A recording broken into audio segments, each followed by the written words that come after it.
Alrighty, hello everyone. Hello and welcome.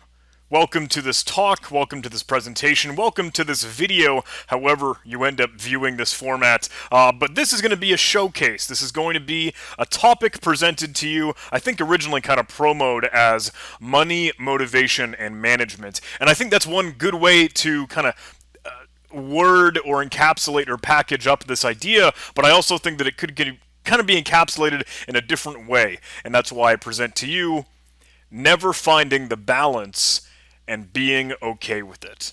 So, let's go ahead and dive in. But before we get started, I want to offer a sincere thank you. Just thanks. Thanks for listening. Thanks for tuning in. Thanks so much for letting me come hang out with you. I know we are living in a virtual world right now, and it's just not the same. It's not the same environment. It's not the same atmosphere as if we could see each other face to face and really interact. But thank you for bearing through it, tolerating it, and being willing to listen to this sort of presentation and this talk as it is regardless. So thanks so much. I can't say it enough. Anyway, hi. Hello. My name is John. It's good to meet all of you. If I haven't met you before, hey, I'll be super duper quick on the stupid obligatory background and like, hey, who am I? Crap like that. I know no one really cares, but I think I don't know.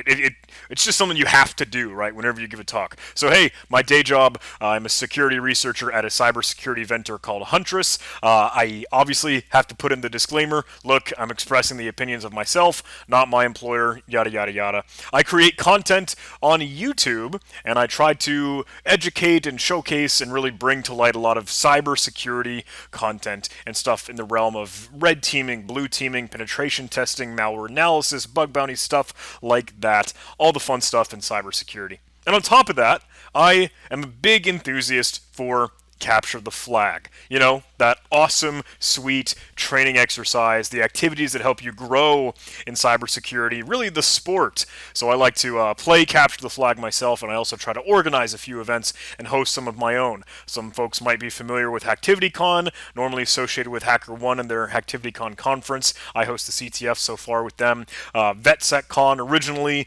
NomCon with NomSec, GrimCon, B-Sides Boston, CTF, a lot of other things. I just try to be in the mix and have fun with it.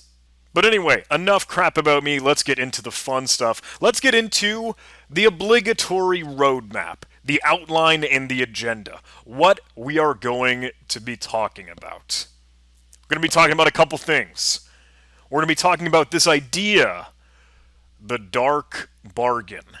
And then we're going to kind of break it down into different things or subsets or other facets, right? We're going to be talking about time and money, talk about burnout and motivation, focus and strategy, and overall reminders and meaning. Now, I know a lot of this is super vague, and you might be even saying, John, what the heck, dude? What are you doing? You're a cybersecurity guy. You're supposed to be talking about tech. Why aren't you dropping some elite 0 days? Why aren't you talking about CVEs and vulnerabilities and exploits and all this like hacker elite night cyber ninja warrior stuff? Look, I was actually really pleased when I was reached out to kind of present this talk and have this conversation with you all. And the conversation actually was, John, we want to know how you kind of live your life or what goes on in your head. I want more of a softer conversation, not the deep in the weeds technical stuff right now, but I kind of want to just get a little glimpse inside your headspace, what you're thinking, how you go about spending your time, what motivates you, how you manage things, what you do for money, etc., etc., etc. Much softer conversation, and I hope this still brings some good value to you, even if it's not the elite, hey, high-flying, super sexy cyber stuff. We're not dropping any 0 days. We're not talking about the tech right now. But I still hope that this is valuable for you. So let's get after it. The dark bargain. This is some idea, right? And I'll preface kind of what we're getting into with this little tangent, with this little story. First of all, hi, I'm John. I get asked a lot of questions. And this is really how this kind of talk and the idea came to be. One of the most common questions that I receive is, John, how do you do all the things that you do? Like how do you manage everything? How do you find the balance between having this full-time day job, creating content on YouTube, maybe firing stuff up on Twitter or streaming on Twitch, or I don't know, however you go about doing what you do and promoting content, whether you're writing challenges for Capture the Flag competitions, hosting these Capture the Flag competitions, playing the CTFs, studying for certifications, right, John? You look like you got however many oodles and dozens of certifications that you're taking the exams, and on top of that, trying to spend time with your friends and your family, taking care of like actual responsibilities, whether it's taking out the trash, doing laundry, the crap like that you just still have to do as a person. How do you do it?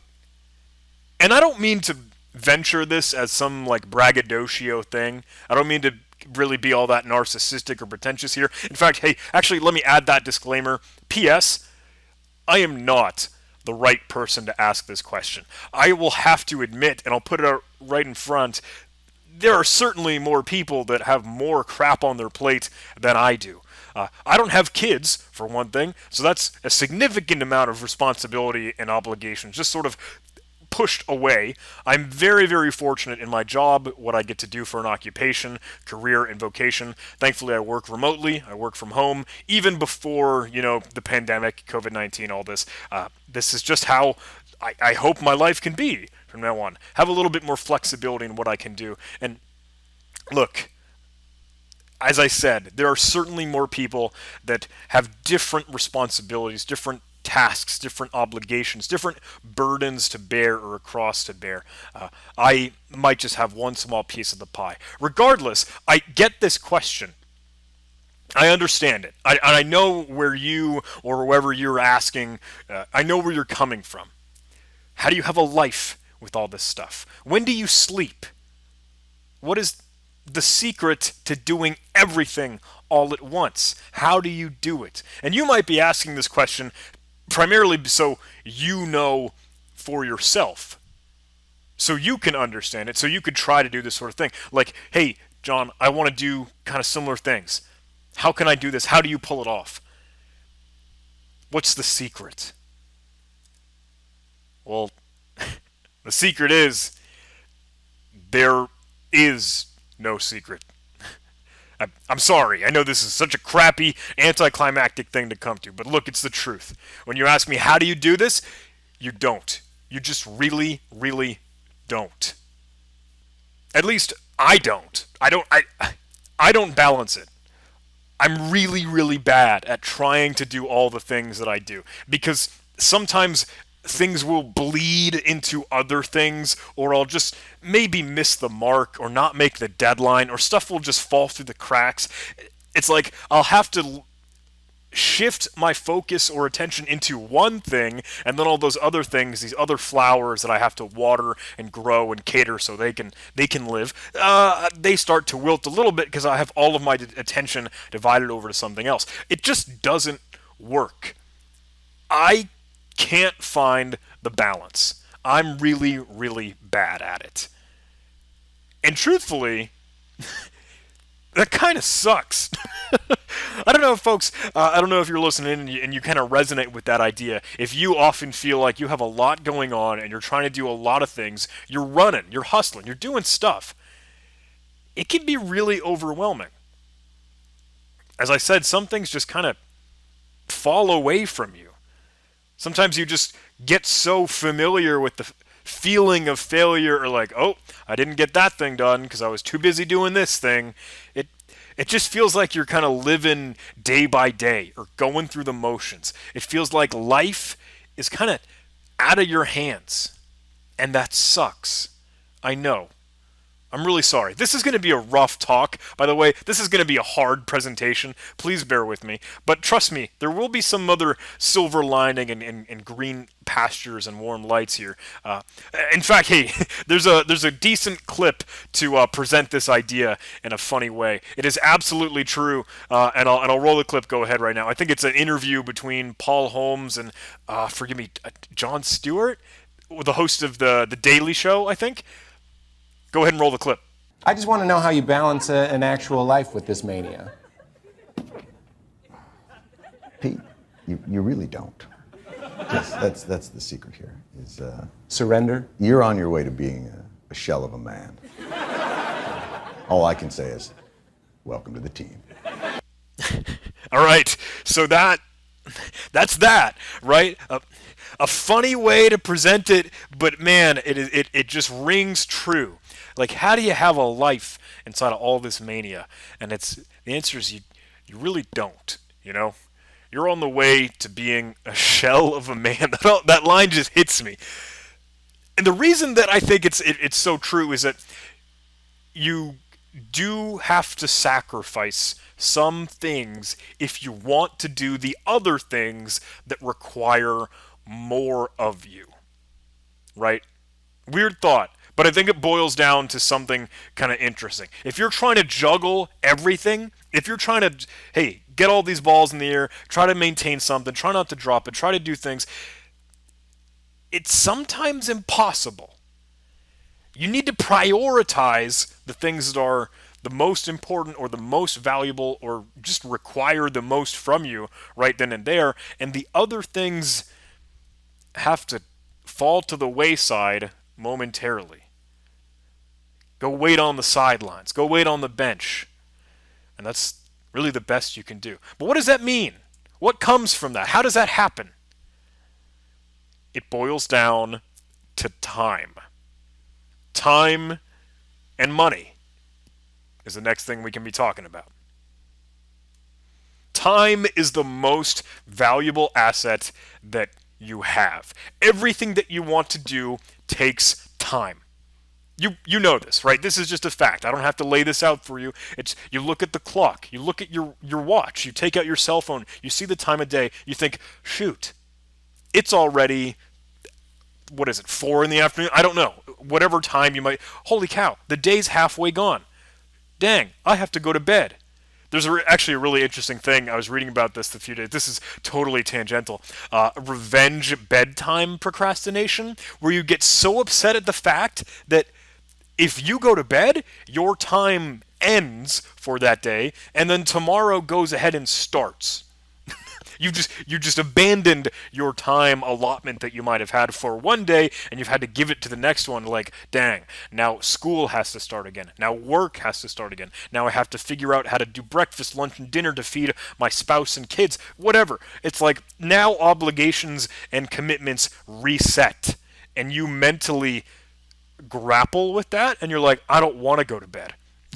You procrastinate your own rest and relaxation so that you could have more time for yourself. Crazy thing, and we're going to get into a little bit more about that right now, in fact, because with that idea, you got to keep in mind, there are only 24 hours in the day.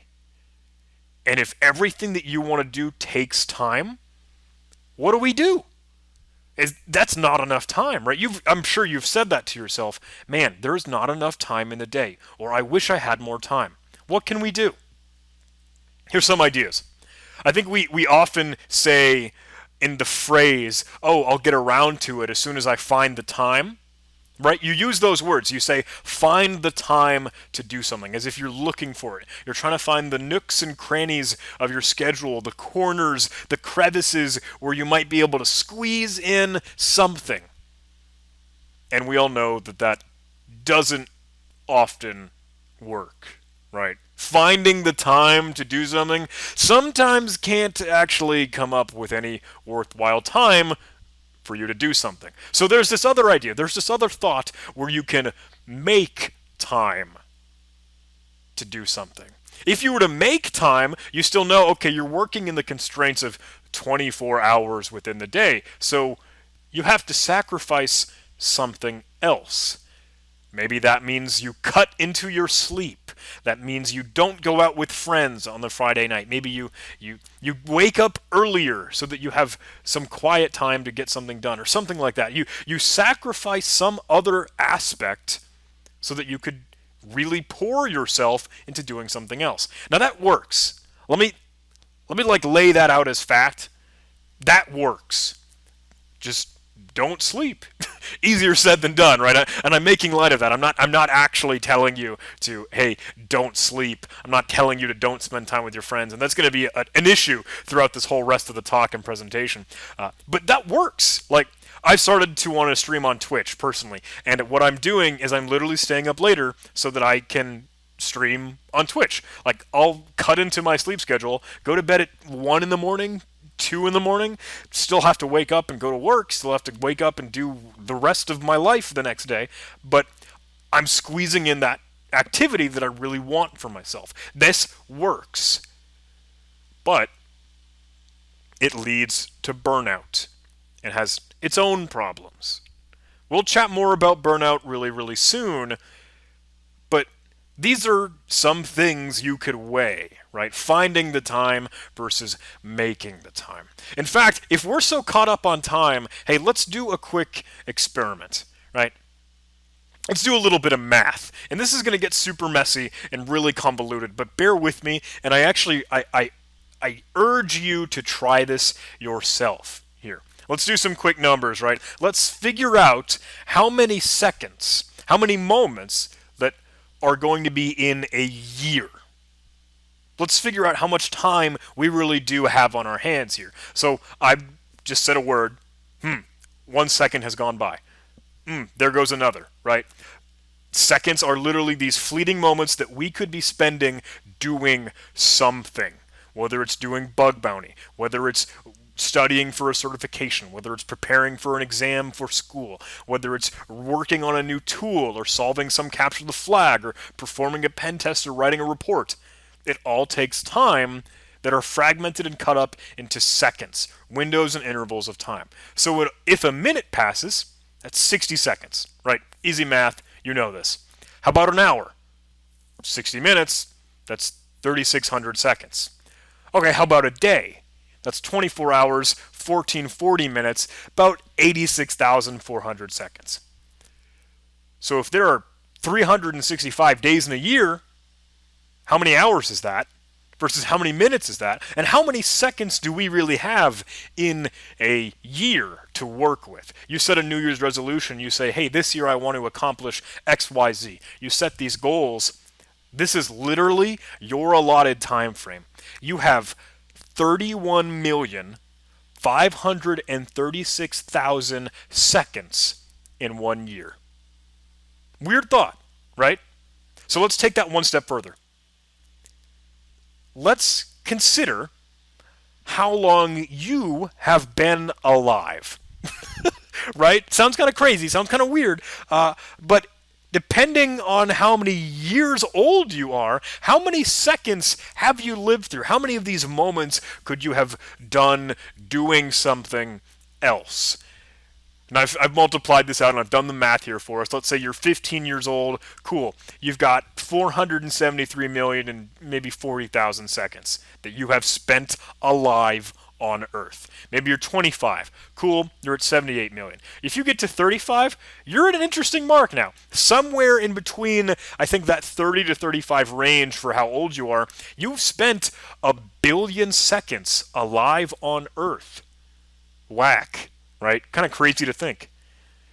Fan that number out to 45, 55. You get into the 60s, 65. You've now spent 2 billion seconds alive.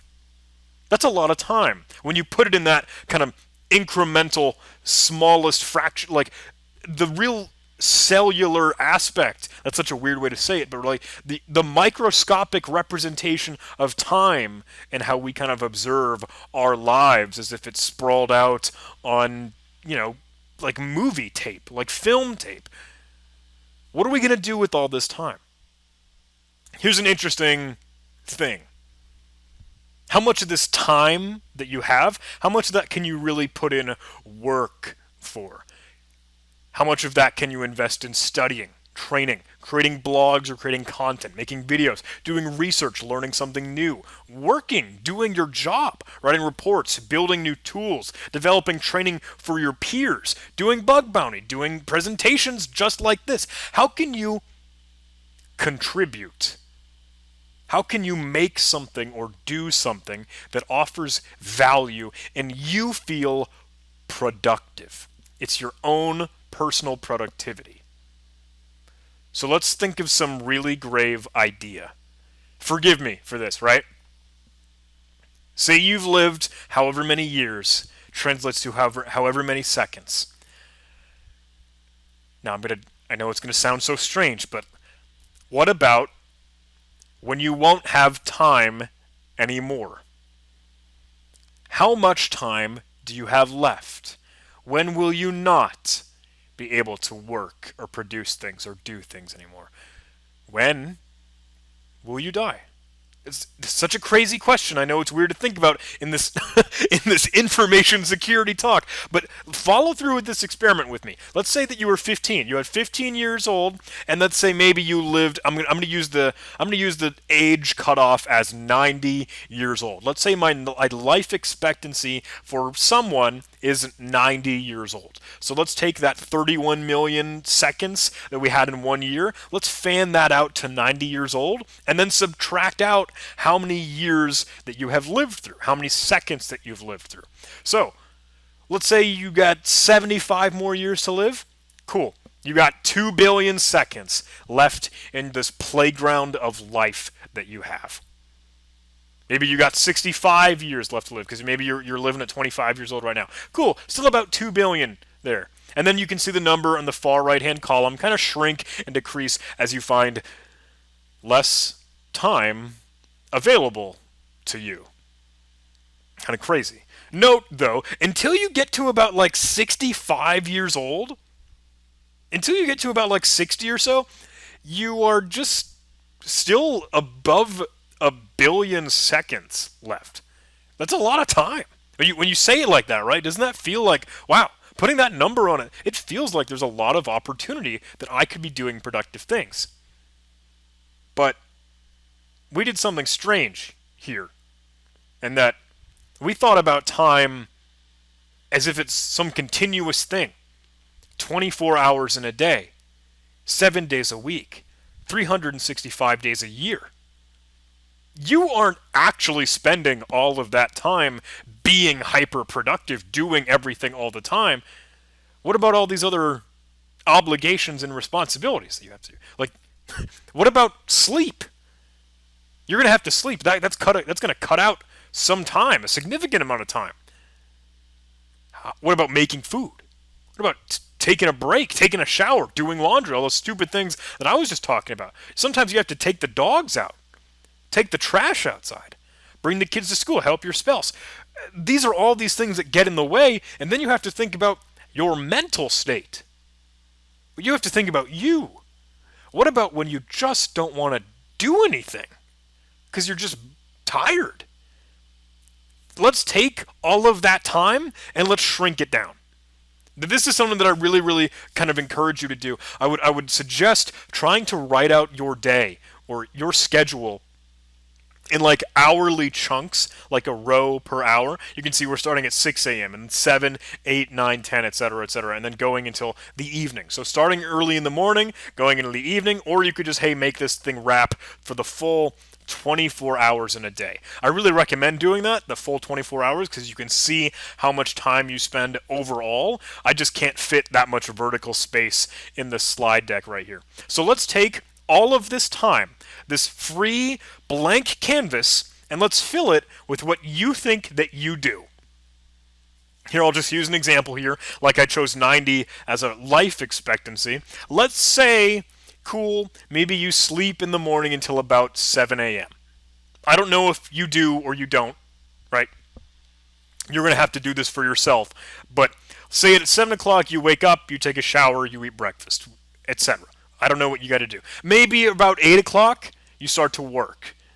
Maybe 9 o'clock you're still working, 10 o'clock you're still working. Maybe that's doing your day job. If you have one, maybe that's doing something else. I don't know. Maybe 11 o'clock or noon you stop to eat lunch. Maybe you're working while you eat lunch. That can kind of be in flux. That can kind of be a variable, right? And then in the afternoon you work, and then you stop to eat dinner, and then you're done for the day. Maybe you spend a little bit of time studying in the evening. Maybe you could consider that productive hours. But really, you might just be kind of taking it easy. Put your feet up, decompress, relax, watch some TV, just veg out and get yourself ready for the next day, because you put in a lot of significant mental work here. Then you go to bed, maybe around like 9 or 10, and you get a little bit more hours of sleep. So let's look at this. Look at the green here. And again, maybe this totally varies for you. Maybe your hourly time slots are different. But with this example, this person, they've got maybe 8 hours of legitimate work.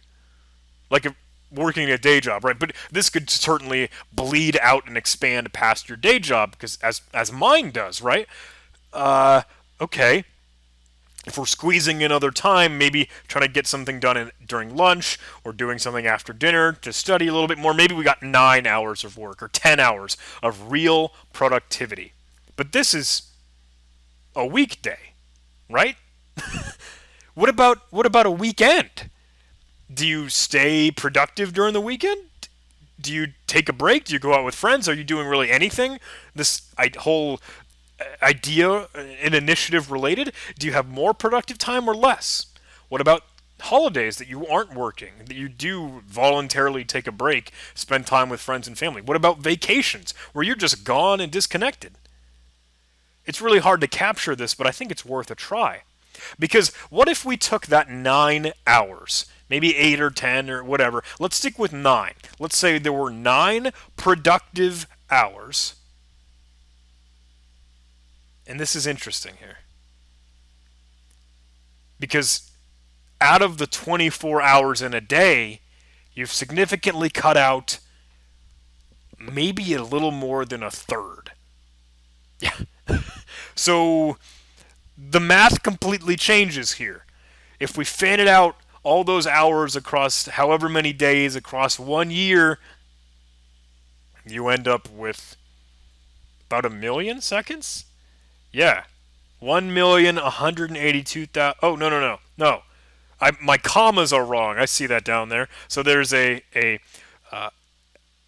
fix that super quick. There we go. There are 11 million seconds in your year now. Compared to the 31 million seconds we had earlier, you've approximately lost 20 million seconds that you could have been using. Maybe. If you were insane, absolutely burning yourself at both ends, trying to work super duper hard. So how much productive time now would you have left if we were to try and look outward to see how much time is left in your life if we had that 90 years left of expectancy? Look over on the far right side. Cool. If you were 15 years old, maybe you got 75 years left. You're going to have 886 million, maybe 887 million seconds left. We don't even hit 1 billion at all on this graph, on this chart, here in this table. We, even if you're 25, 35, 45, etc., you never even see a single billion up on this list, and you've lost a lot of time. Now, this is such a crazy hard thing to grok, because I can't pitch this to you and make it sound like I'm telling you, just don't sleep, guys. Just don't spend any rest and relaxation time. No, that doesn't work. It's the wrong model. This is just something that we have to balance and be aware of. I know this is very doom and gloom. It sounds all fear, uncertainty, and doubt when I'm telling you this is literally how much time you have left. You better use it like you want it. I don't mean to do that, and I'm sorry for that. But I hope that maybe that was a little eye-opening when you take that 2 billion number and now bring it down. Crank it so that you don't even have the billion to spare. Try that experiment. Literally lay out your window of time, your schedule, what you do day to day. And if you want to be a little bit more accurate, rather than just taking the 9 hours and multiplying it all out, what if you could take an account for those holidays, for those vacation times, for have a little bit more flux and variation as to, when you are mapping your productive time and when you're not. Try to think of what you do when. If you fan out and multiply that time allotment, Do you feel like you have enough time? I don't know. Something to think about.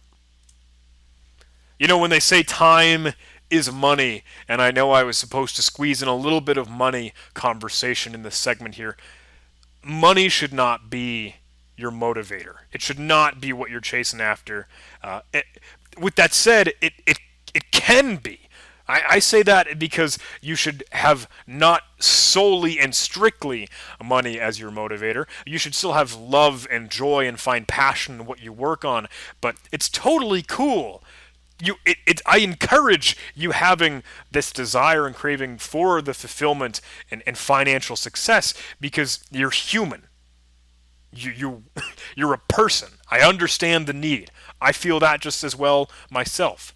But when you correlate time and money, we've just done this experiment trying to figure out how much time we have left, how much opportunity and potential we have.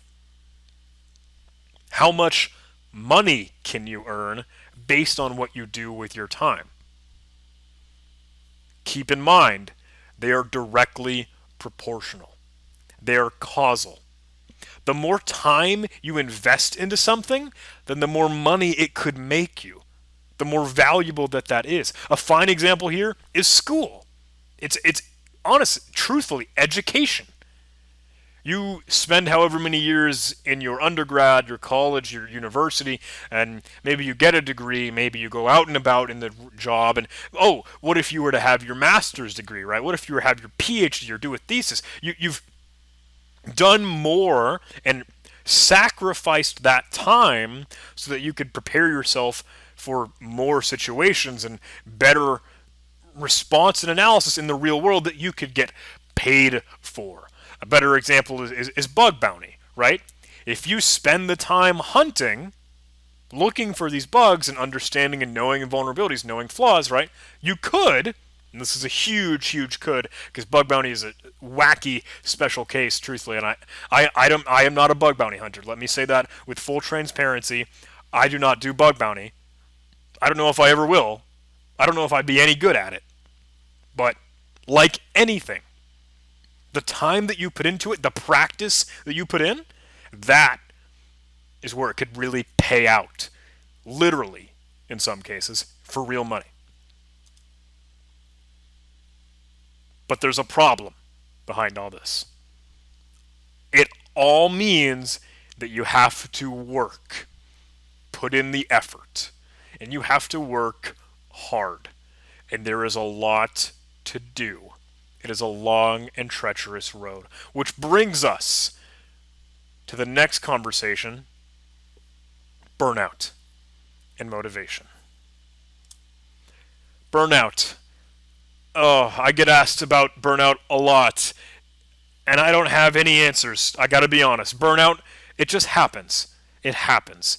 It is going to happen. If you haven't felt burnt out yet, you will. And if folks don't know what that phrase is, I keep saying burnout, and if you aren't familiar with that, it's the name that in the industry we've suddenly given to the feeling that you have worked so hard for so long that you feel like you're running on empty. You got no gas left in the tank.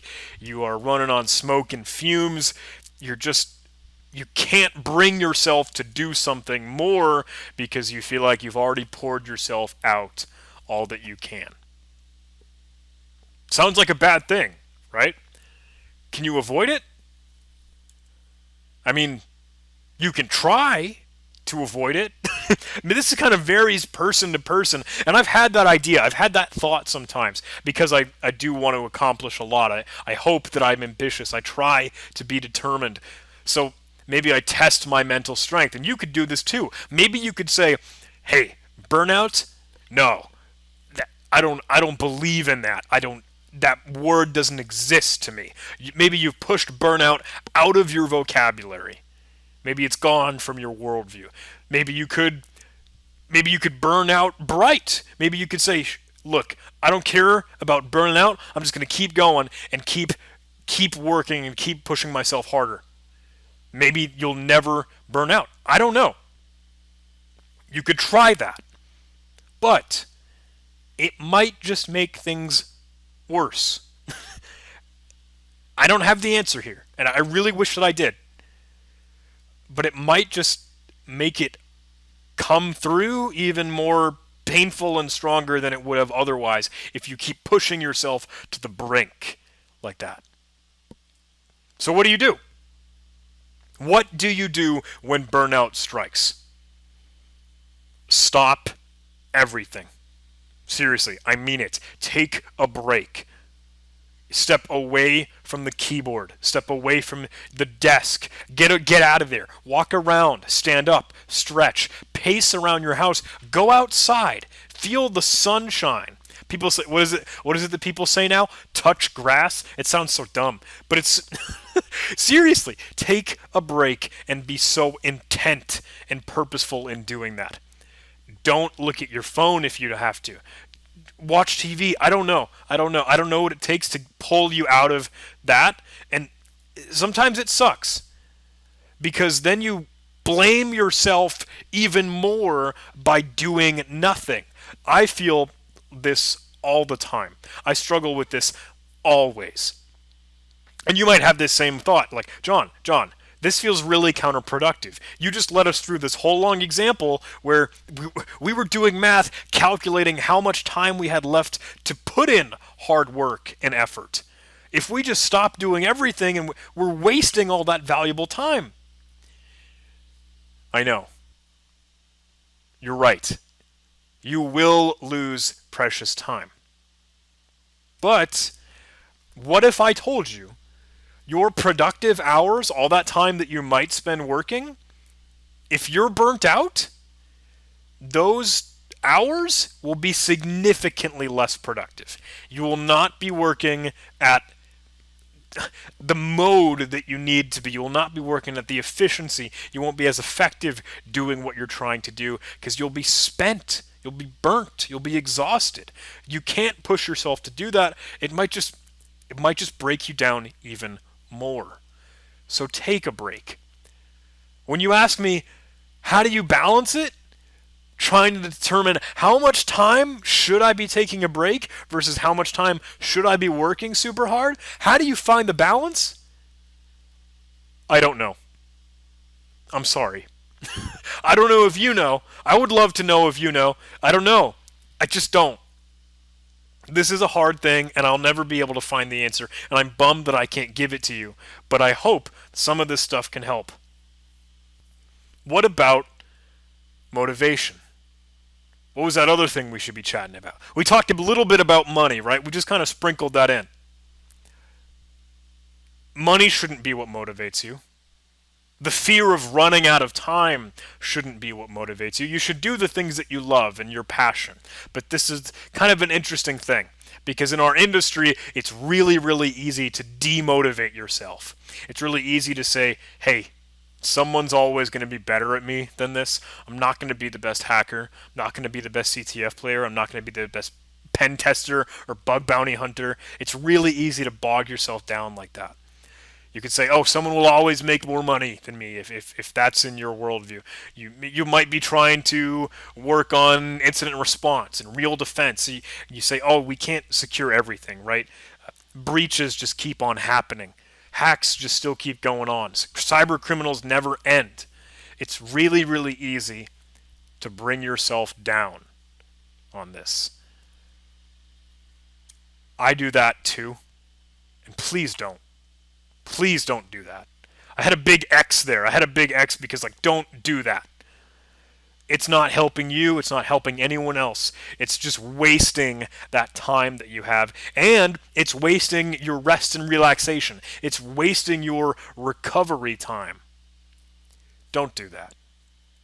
I know it's easy to slip in that mindset, but it's not doing anything for you other than taking away all that you want to become. This is one of the biggest things.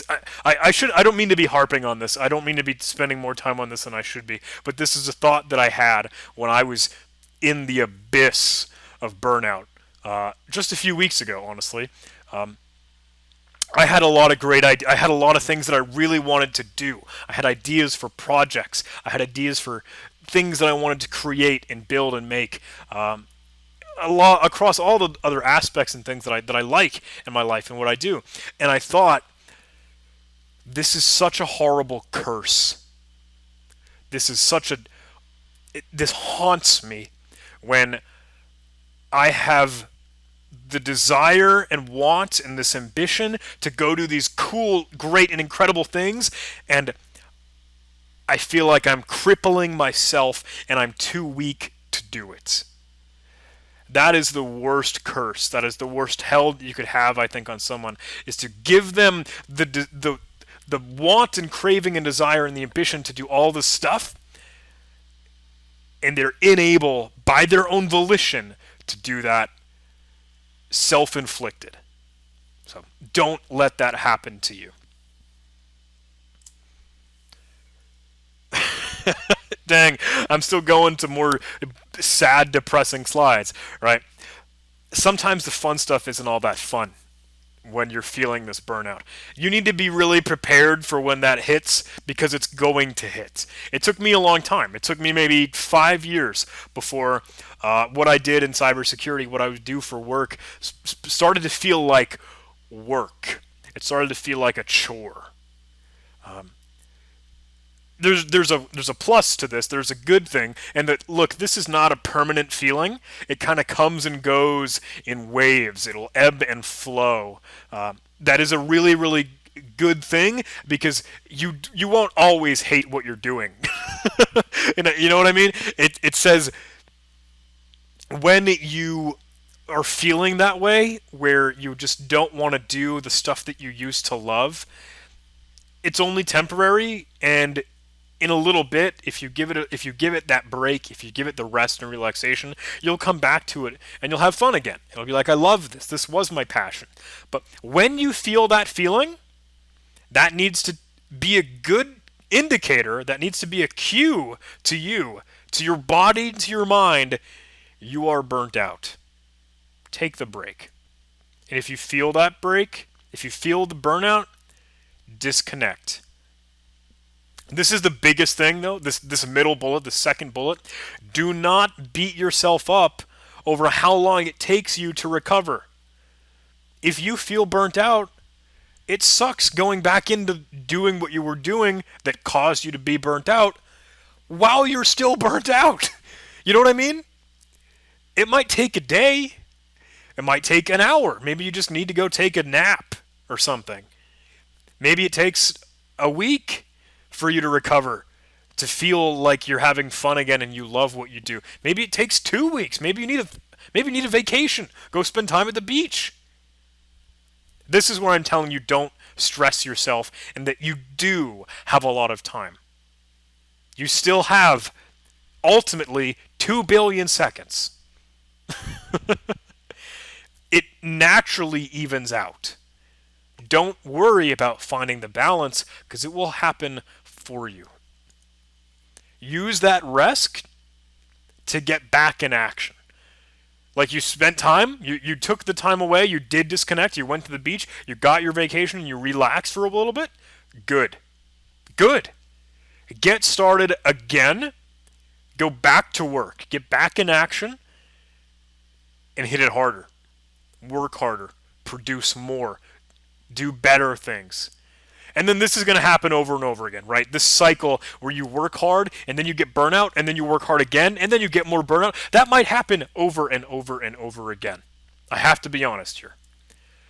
I think that you should take that weird cycle, take that as a motivational force. If you got nothing else, know that there is great value in you being willing to literally fall down and get back up again, right? I know this feels like a treadmill, but that is you can improve and you can fine-tune and better and tweak, and that once you take that break, once you recover from your burnout, get back in action and think about how you could do this better.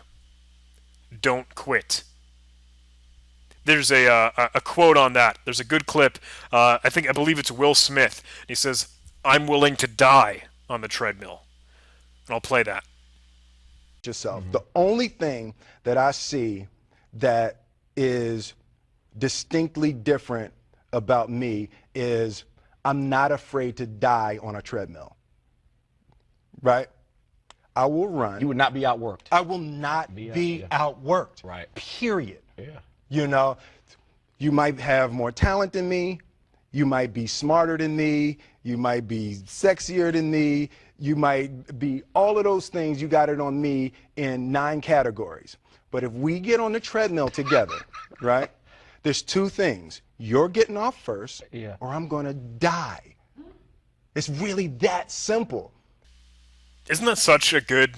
It's such a really good motivational thing. If I got to admit, I do tend to have a guilty pleasure looking at motivational stuff because sometimes we need the pick-me-up. I need the pick-me-up. I need the help. And I know this is kind of going back and forth. I'm doing a really bad job of putting all this together. There's 2 conflicting signals, right? Saying, John, work crazy hard. John, take a break. Relax. That is cognitive dissonance where I don't know the correct answer, the right thing to do at all the right times. I can't find the balance. I'm telling you that you don't need to hustle 24/7. You don't need to burn yourself out like this. And you really can't. It's impossible to get all this done. I think you should let both the hard work and the rest and relaxation come as they need to, and it will naturally find its own balance.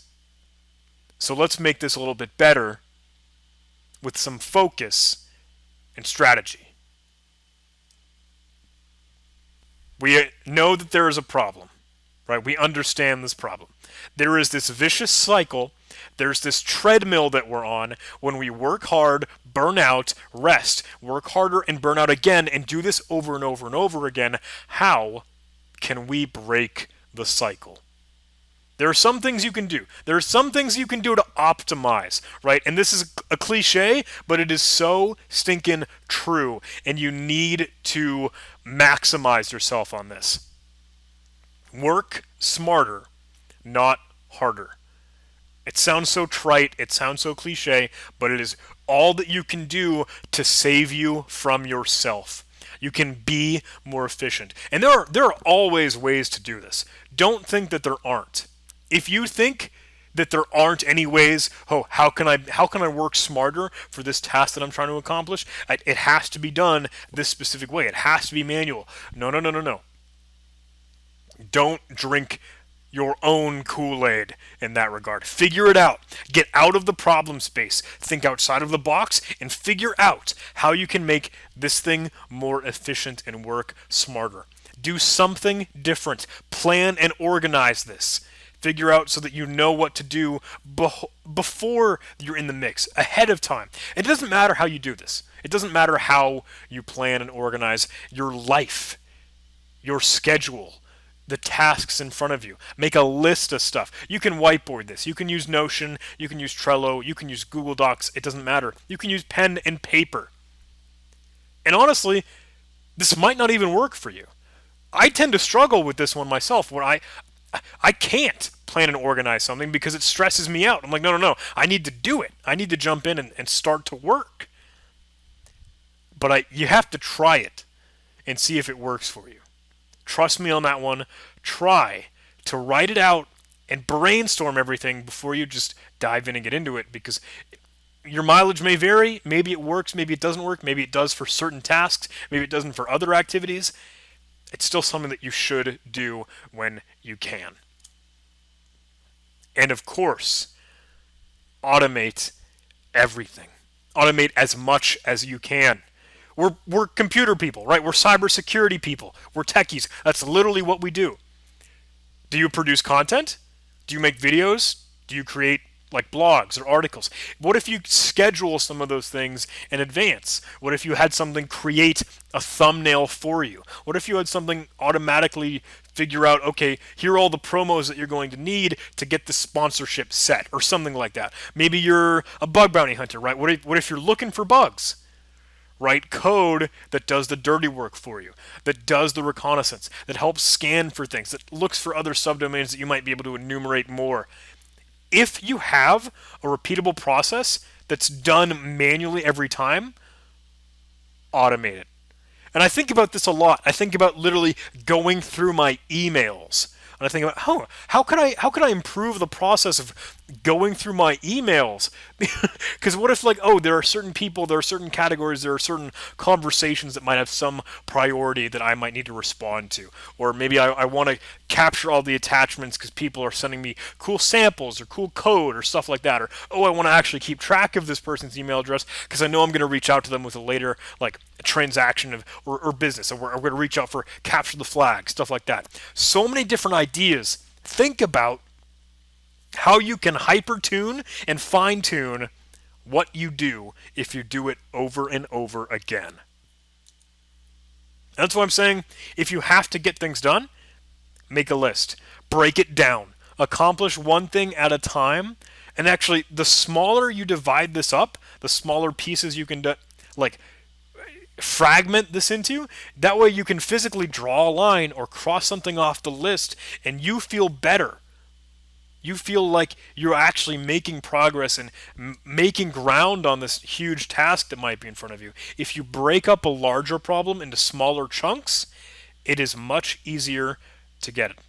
What is it? So you can't eat the elephant or something? You got to break it down one bite at a time, or you can't eat the whole pie in one bite. You got to take different slices. That's how it should be done. And next, probably the biggest thing that I could offer you, stop multitasking. Stop multitasking. Seriously stop multitasking. It doesn't work. Stop trying to do work with Netflix on in the background. Stop trying to be conversing with someone, or hey, maybe cook dinner or work on something that you're trying to do around that, like fold laundry while you're trying to do something. No, it doesn't work. Sit up in an actual chair, get up off the couch, hold your laptop, get it on the table. Use a mouse and keyboard if you have to. Get yourself up, sit up straight, and don't just be vegging out and fall like completely horizontal on the couch. Stop watching Netflix while you're trying to work. Stop multitasking. You cannot focus on more than one thing at a time. It does not work. If you think that you are, if you think that, oh, no, John, I can multitask. No. You might think that you're multitasking, but you're just doing maybe a couple things in like 30% of what you could have been doing 100% on if you were to actually focus on it. You're just watering down your efficiency on multiple tasks and doing all of them badly when you could have been doing something really, really well. Stop it. In my opinion. That's just my 2 cents. That's just a John thought. Look, if you are doing something that you know you don't like, or it drags you to do it, like trying to study for an upcoming school exam or preparing for a presentation at work or something, if you don't like it, try and break it up. And a really good way to do this is the Pomodoro Technique. I don't know if folks are familiar with that. I don't know if you've heard of it before, but the Pomodoro Technique sets you up with the sort of these guided time frames, or let's say you allocate 25 minutes of active working time where you're doing nothing but focusing on the task at hand. You're just being productive. Full 25 minutes. Set the timer, 25 minutes are up, cool, now you're on a 5-minute break. And during that break, you can do whatever you want. Get a bite to eat, play some quick video games, maybe, I don't know, walk around for a little bit. You can take your break however you want, as long as once that 5 minutes are up, you're back in the 25 minutes of active work. You're back in productivity, you're back in the zone. And then you repeat that over and over and over again. This works surprisingly well. I've done the Pomodoro Technique, and I really think it is a great thing if you need to get something done. If it's looming over you, you've got this deadline, you're something you're trying to work on, you absolutely need to do it if you haven't already. Check out the Pomodoro Technique and try that mentality. Here's another thing. Maybe you don't need to rush, or you're not on a deadline, or you need to get something done. You're just trying to really do something new. You're trying to do something that you love, something that you enjoy, and you want the passion to flow. You could get in the zone. You could get hyper productive, where like you're in it. You aren't distracted. You aren't worried about all the things going on around you. You really aren't even tuning into the stuff going on around you because you are so in the zone about what's happening in front of you, whether on this machine you're trying to break into, or this bug that you're looking for, or this programming kick that you're doing, developing new tools. You got the flow. You're into a groove. Personally, I think this works really, really well if you can put on music, but I think ambient music is what makes this right.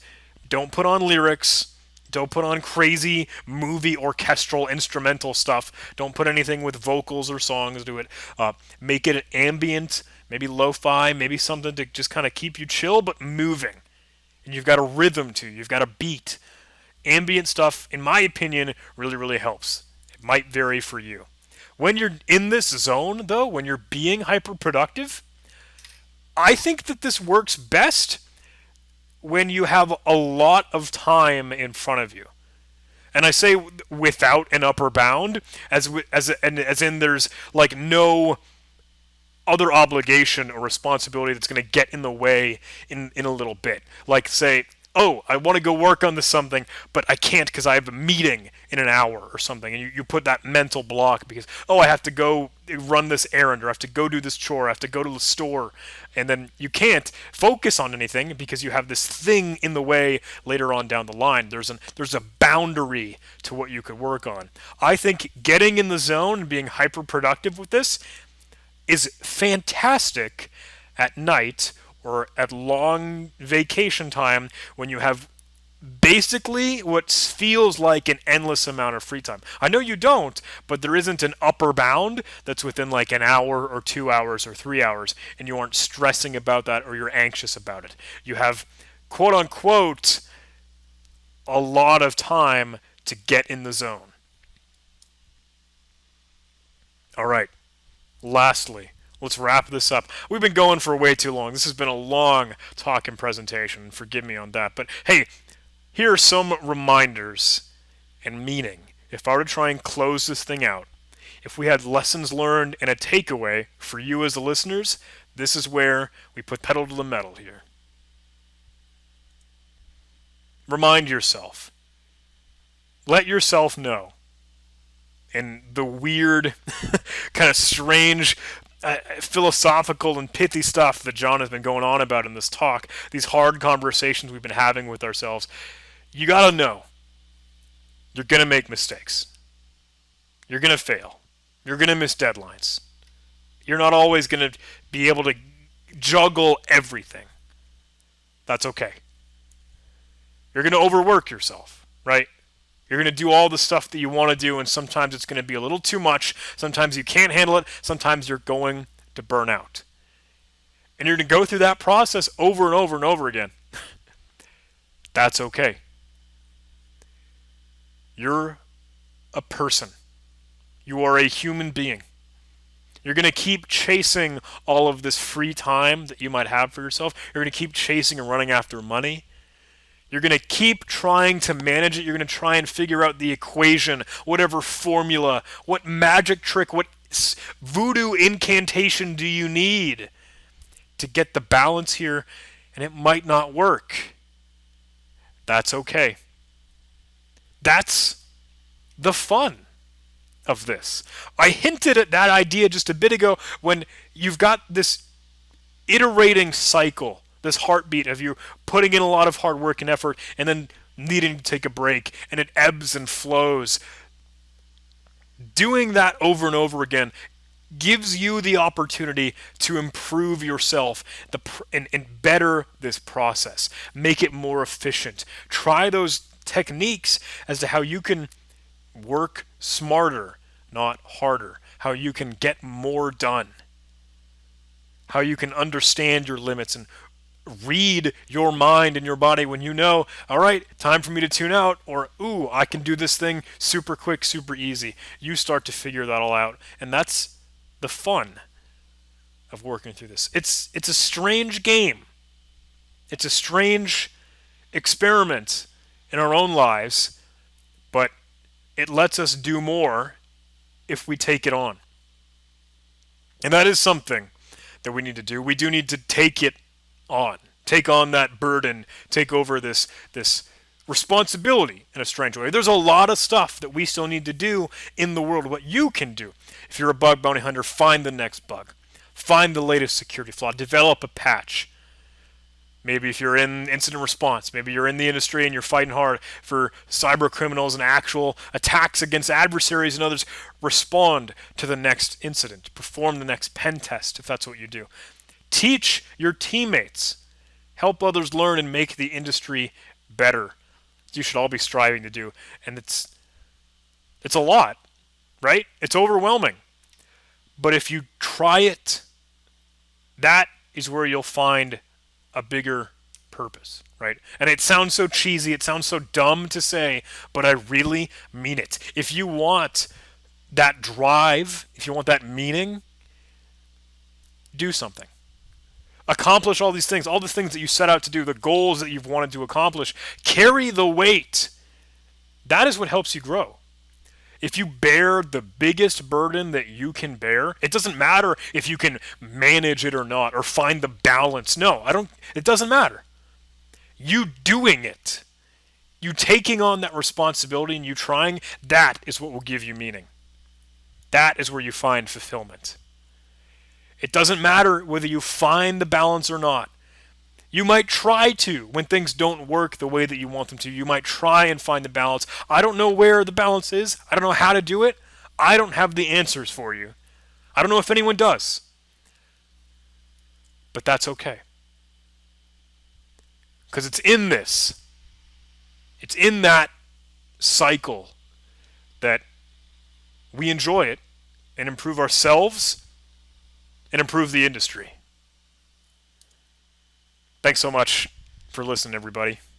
I don't know if you have any questions, but I know I've been yapping for a while, and I can't take all these questions in a virtual format, but please do reach out if you'd like to chat with me. I'm happy to get together with you and kind of hash out some of these ideas and this conversation. I hope that this was helpful, and I hope it was all right for me to just have you yelling at you through a microphone for a little bit.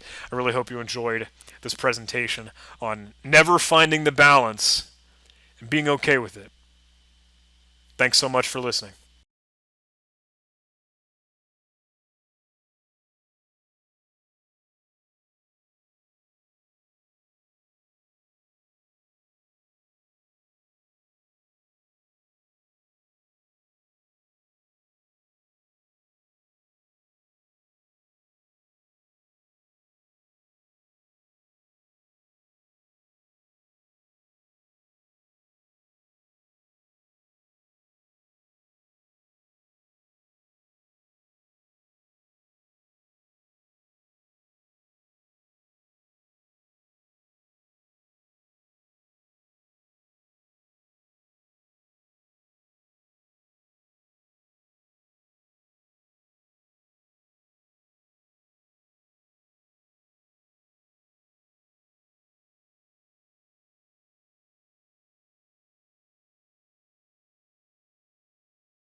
Hello everyone, I'm Suvaditya and today I'll be talking on reverse engineering of binaries and main focus will be on reversing Go and binaries. So you have noticed, I guess, that Golang binaries are pretty much big because they statically compiled, and Go has the runtime embedded into the binaries. That contributes to the very big binary block. Now, to start reversing Golang binaries, we need to understand a few topics. First is we need to understand Golang uses a different calling convention.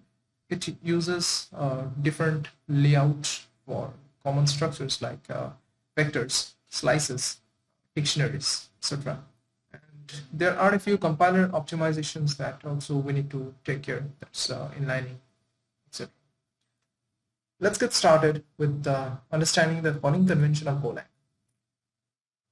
As you might have heard of, there are a few common calling conventions like cdecl, stdcall, fastcall, etc., Pascal. So all these are well documented and being used by compiler vendors like GCC, MSBC, etc. Golang uses an entirely different calling convention. Golang version 1.6 or below uses stack entirely for passing and receiving the arguments and receiving the return values, while for Golang 1.17 and up uses sends arguments via registers. First 9 registers, first 9 arguments are being used to send by registers and the rest by the stack. In spite of sending them by registers, Go 1.17 and up also uses the stack in this layout for the home space or the shadow space for preserving the variables. Now, today in this talk, we'll be focusing on Golang 1.16 and below, that uses this entire stack frame, passing and receiving values. Now, we know that the return value, after the return value, we have the set of arguments.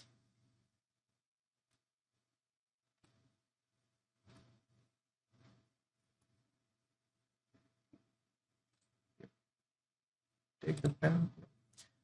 So we know that after the return value, we have the set of arguments and we have the set of return value.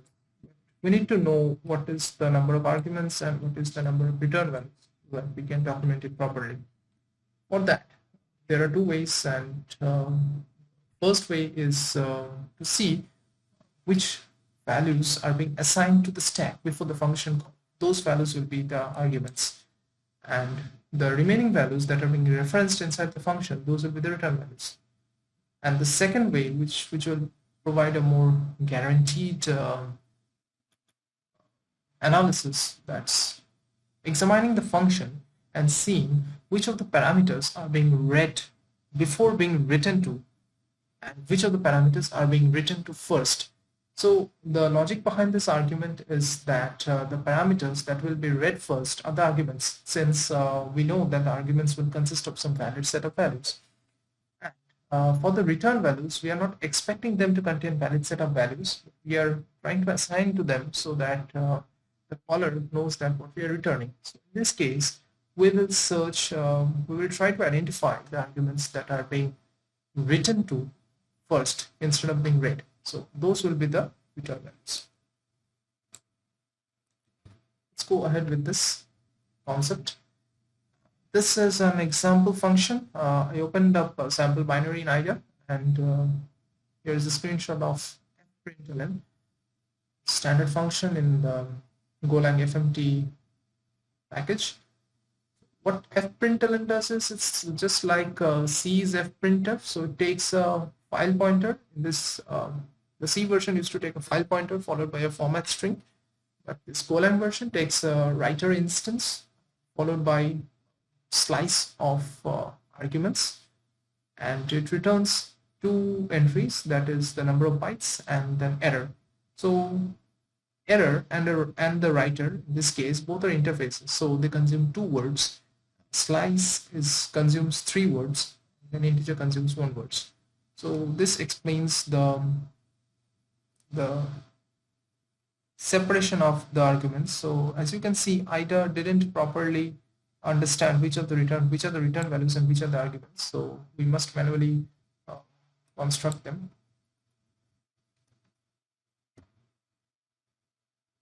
So as I was talking about interfaces, slices, you must understand what is the underlying layout of them.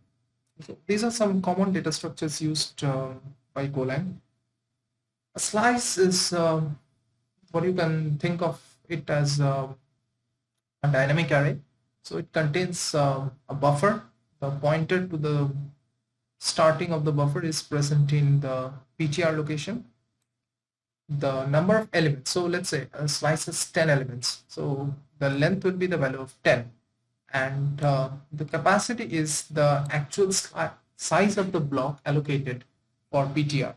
So let's say we have allocated a buffer of 16 bytes and we are storing 10 characters into that buffer.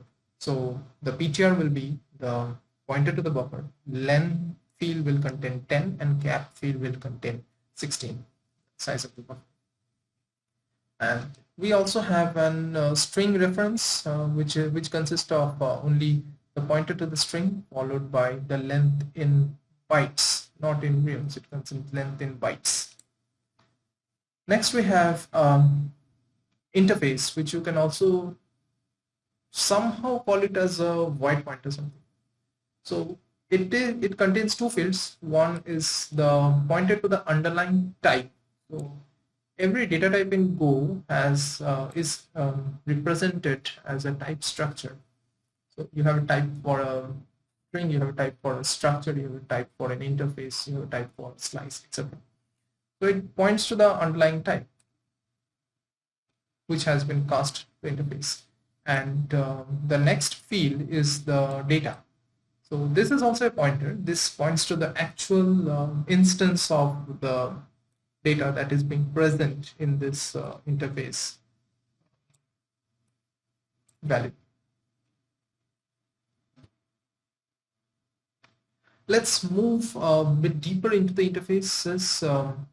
So we have seen that how the the interfaces, the generic interfaces work. So only the dummy interface contains two members. Now we have a proper valid interface. Let's consider this writer interface. It's used by most every function that supports a generic I/O.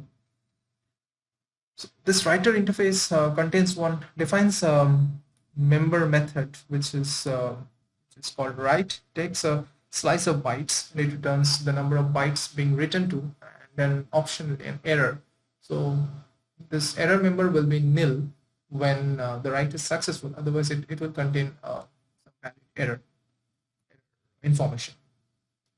Now this is an interface, and the previous one that we saw, this is also an interface. What is the difference between them? This interface specifies some more information, and the layout is a bit different. The layout looks like somewhat like this. So the first member is the interface type. So it contains the pointer to the type instance for this particular interface. And the second member is the underlying type. So what is underlying type? Let's say there is a structure that implements this write method.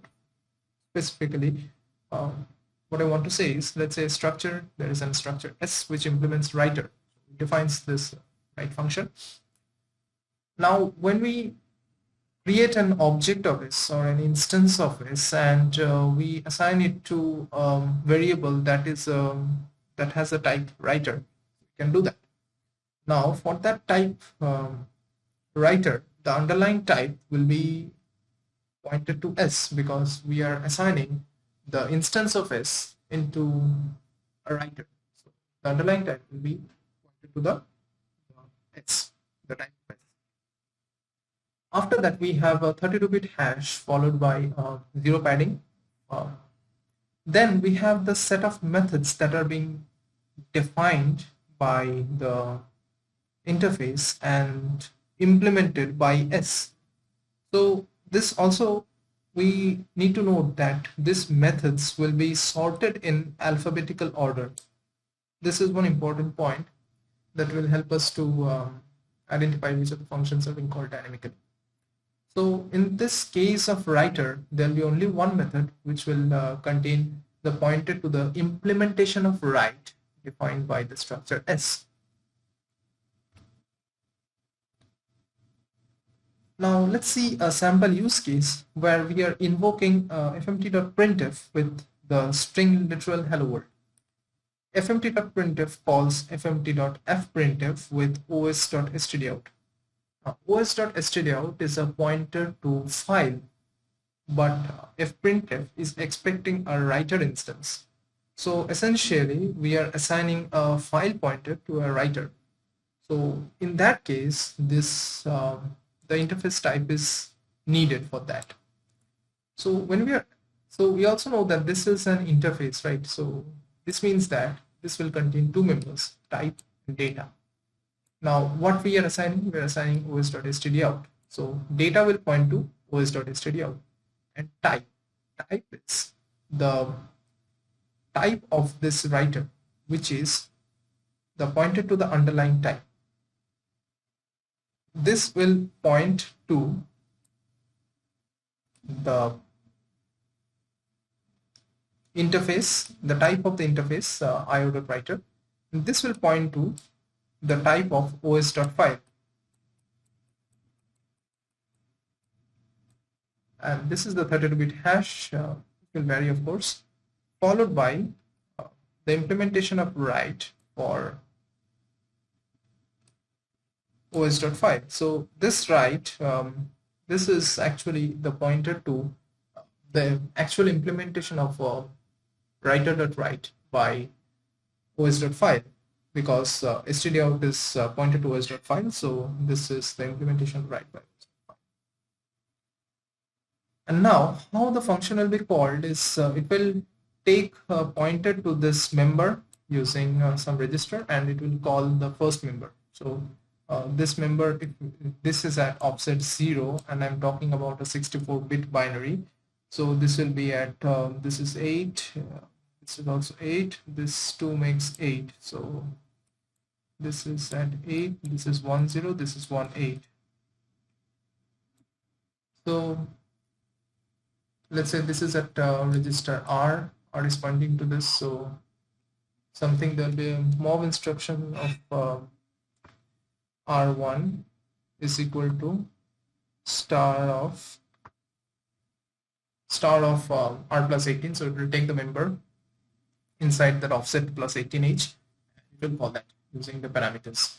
Now we know that write is so every interface method is called with this data member as the first parameter implicitly.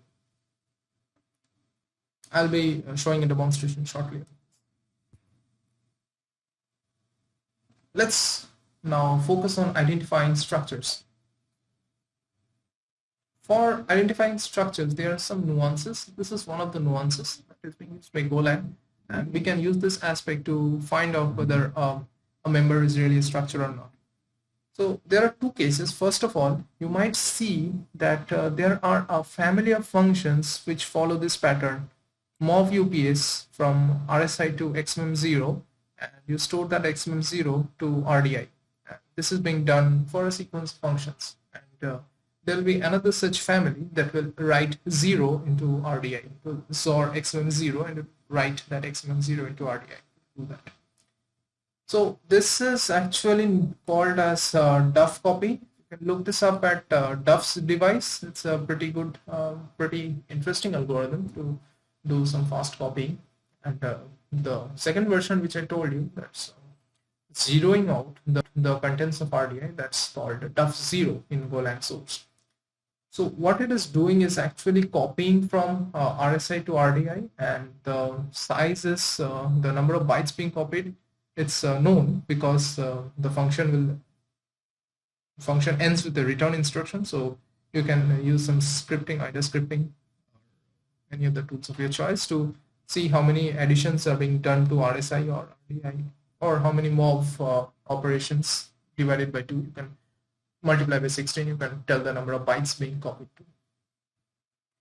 So this is one of the ways a structure is initialized. So let's say you have a global structure depend somewhere, and you are passing that structure by value to another function. So in this case, Go will insert a duff copy function call to copy the structure from the global location into the stack. It will pass by value. Now, having covered the most the data structures, let's see how the compiler implements some of the operations. First, we'll take a look at this is a pretty well-known operation, which is append. So we are appending some data to a slice. Then we use the syntax. New slice is equal to new append.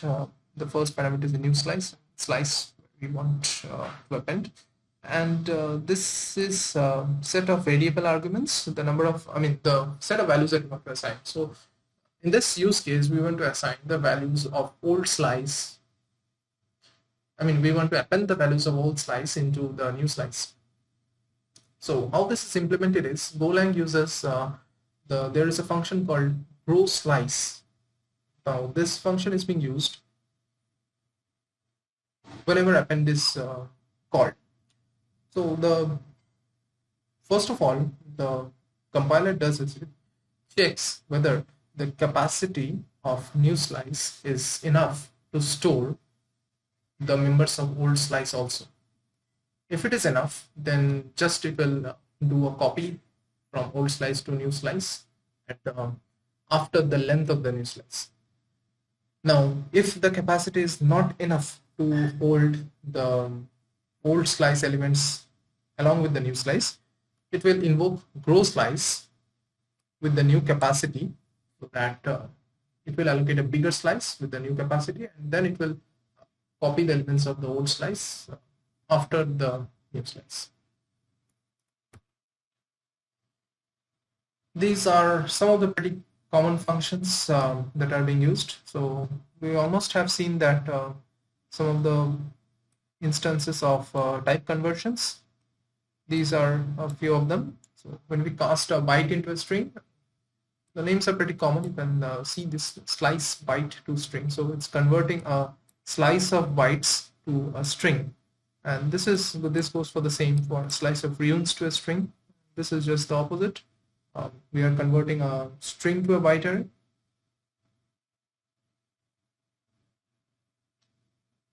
Yeah, so this should be slice string.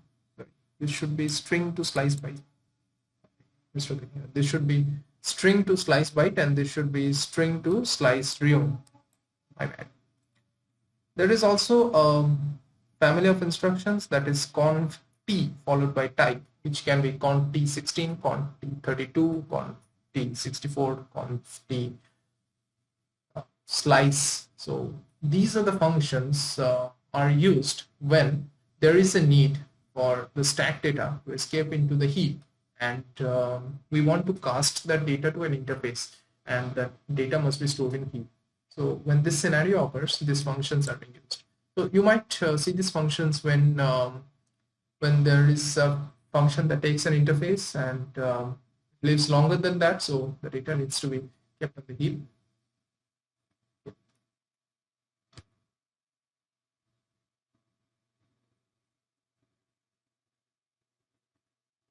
Next, we have iterating through maps. Maps are pretty much, we can call it as dictionaries. We can assign, that is a set of key value pairs. So for iterating the maps, we can iterate them through the range function is pretty common for iterating through maps, channels, as well as for slices. So, but for maps, the function calls are pretty different. So first, we need to initialize an iterator, which is represented by an hiter instance. This function map iter init is called first when you want to initialize an iterator before starting the iteration, and then at every iteration we need to call map next iter to visit the next element, the next key value pair. Hiter is a pretty big structure, and that's why I didn't write down all the fields here. But the fields that we need to focus on, particularly on reverse engineering, is the first member is the key, the pointer to the key, and the second member is a pointer to the value. So that's all we need for identifying map iteration. This is the most interesting part, implementation of select.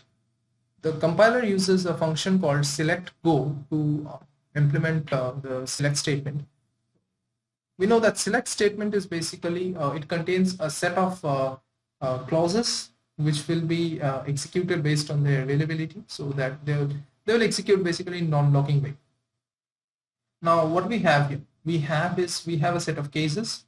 So in every case, what we do is we either send a value to a channel or we receive a value from a channel. And then we also have a default case, so which will be executed if there is no available case to execute. So this statement is implemented using select go. We need to know what are the parameters being passed to select go and what it returns.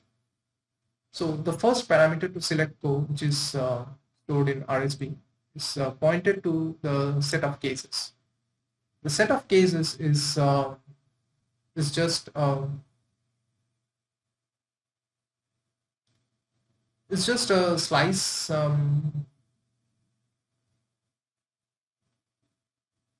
Yeah, so we'll call it not slice. It's particularly a chunk of structures. Structure has two members. The first is the channel that you are receiving from or sending to, and the second member is the pointed to the buffer where the data will be sent, where the channel will put the data will be received. So the pointer to that buffer. These two elements constitute a case. The sequence of cases, the pointer to this sequence is stored inside the first element. Then we have the set of orders. This is not needed. I don't know why you process it. It's not being needed by select go, since select go initializes it independently. Then we have the number of sends and the number of receives. So from these two members, we can figure out the number of cases that sends data to channels and the number of cases that is expecting data from some channels. The last parameter, that is blocking.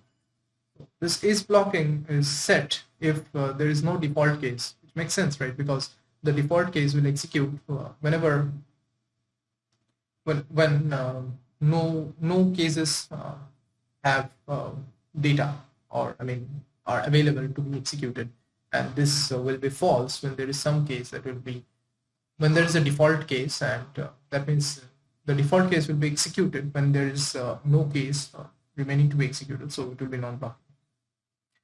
And select go returns an integer result, that is the index of the case that is being selected by this select statement. So this we have is an array of cases, and it returns an index into this array. So we can say which case will be executed in this iteration of select go. Yeah.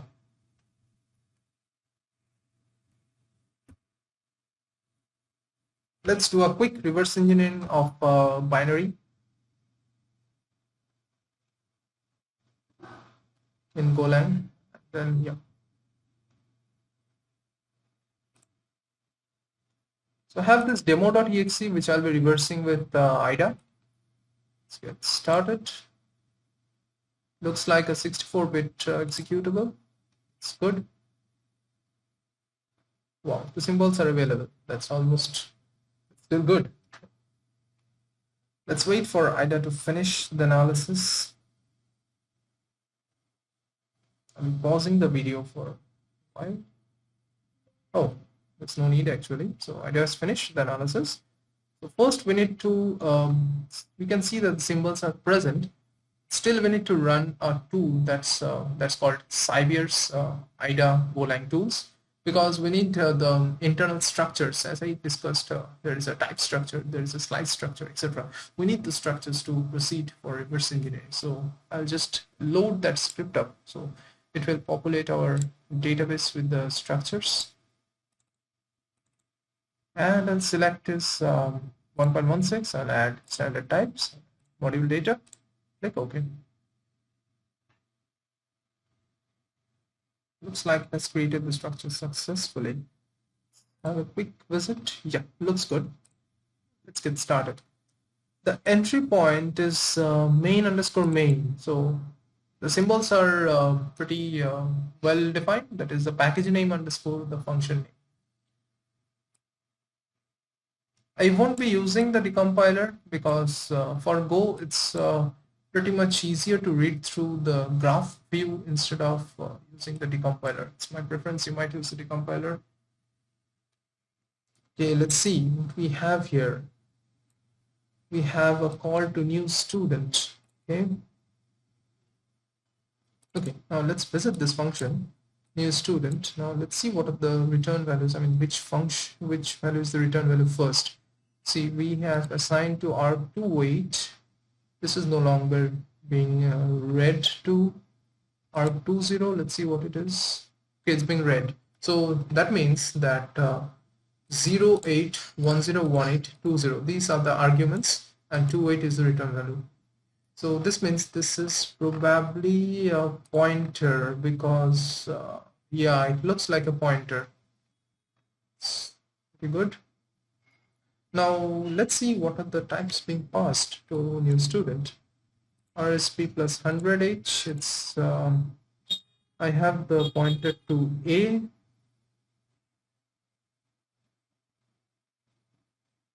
And then I have 1 here. Then I have 1, so it means I'm thinking that this is a string literal. Let's get our IDE up and running. So we can construct the source code. We'll cancel this. I'll create a new project. Demo. In this SDK 1.16, let's create a main.go file and get us running.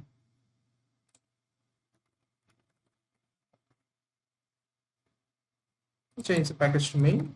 This I can execute it. Or is it not possible to execute the function main here? Ooh. Right. So we have a call to new student. I don't know what is the type of return value, but I can say this is takes string A. Then we have, since you can see that this is pointed to the string and this is the length of the string, so it makes sense that it's passing to the string. Next we have is an integer which is 12. Then we have the string 9. Good. Now we are expecting a pointer. Oh, now let's analyze this function. We know that this is a string. Okay, so it makes a map. It creates a map. Student. So this is A. I use the variables A, B, C, D, etc. Unless I know the names. I'll be expecting something, a pointer, right? Let's write here uint.ptr. Just for now. We'll figure it out shortly. Now we have a map creation. First we need to know what is the type of map being created. So we have an H map here. And let's see.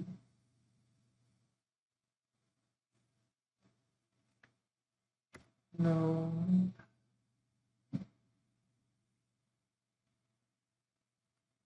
No, it's not much information we can get from here. So this is the map instance.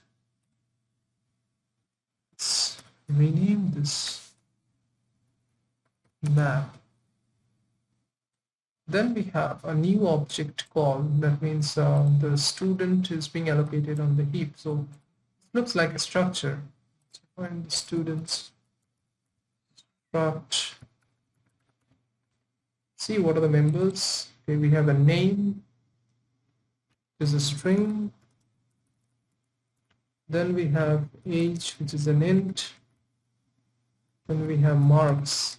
is it? Looks like a map. Let's see the type of the map. It's a string and int.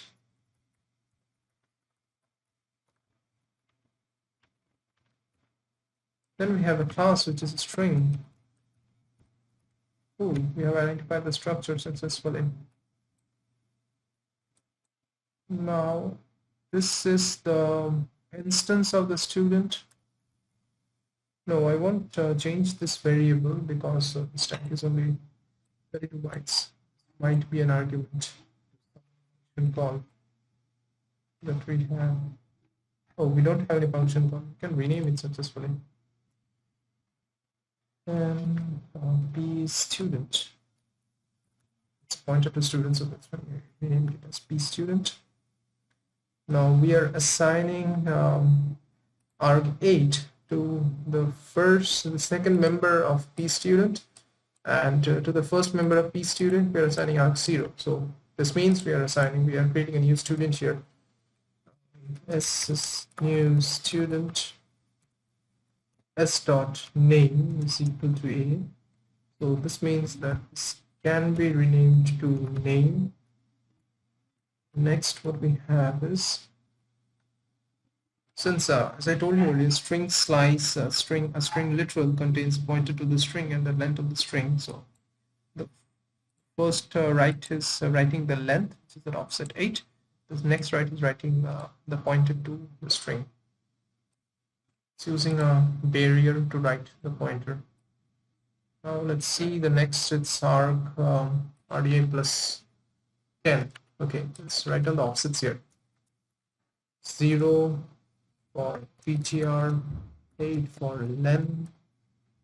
Now what we have is 10 for offset 10h. And we have this 18h. We have this cruiser h, because map is a pointer, so it's just taking up one pointer size. And we're assigning to 10, and what we're assigning 10, 0, 8, and then 10. So this means the s.h is 10. Let's rename this b to h. Now here what we have, map is being assigned to 18. 18 is this. Cool. So we have s dot marks is equal to make map of string and int.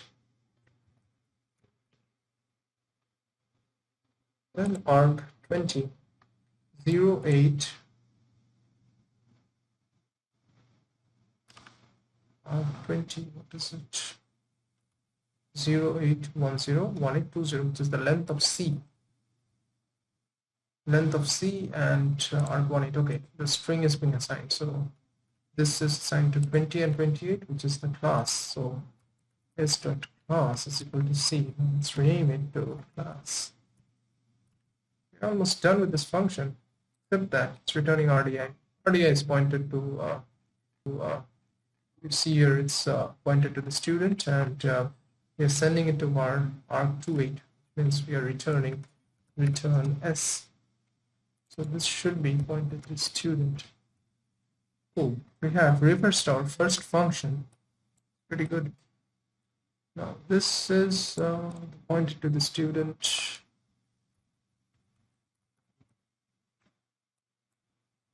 Alright, so we're storing it also here. Okay, this is the first argument. Then we have is math. So the first argument is a pointer to student. The second argument is a string math consisting of a pointer to math and 4. The next argument is 5f, which is probably an integer 95. Then we have a call to a weird looking function name that starts with main, which is the package name. And then we have a ptr student and then add subject. This ptr student says that this add subject is a method of student, and the receiver's data type is pointer. So the add subject's first argument will be pointed to the student instance, and then it will take the remaining arguments, which in this case is a string followed by an integer. Let's define it.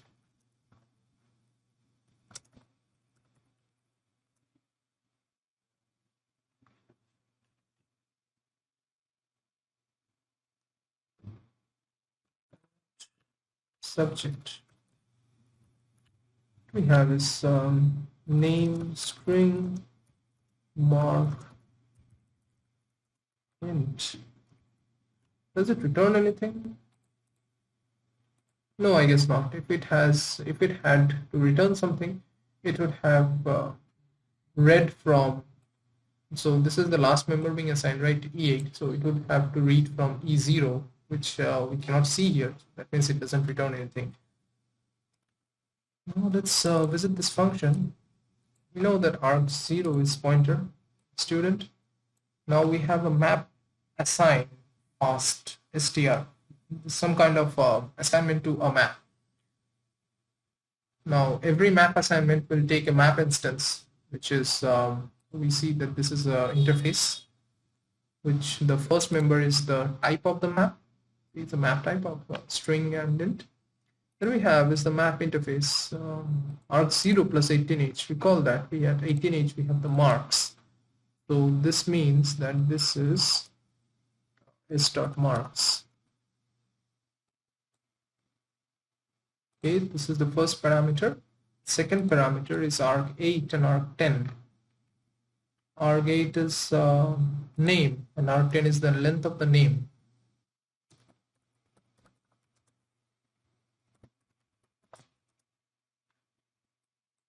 So this is the key that we are using to look up s.marks, and so this is the last member being assigned, which is var 18. So we are expecting if there is a return value, we must expect at var 10.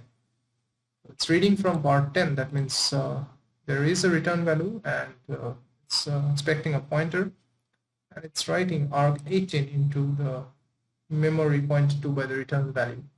arg18 is marks, so this means that it's assigning marks. Is dot marks. It's looking up the entry for name inside s dot marks, and it's assigning marks. That's all, and this is pretty small function. So we must call this function with math. Let's assign it to some student, S1. S1 dot add subject math. What is the marks that we are at? 95.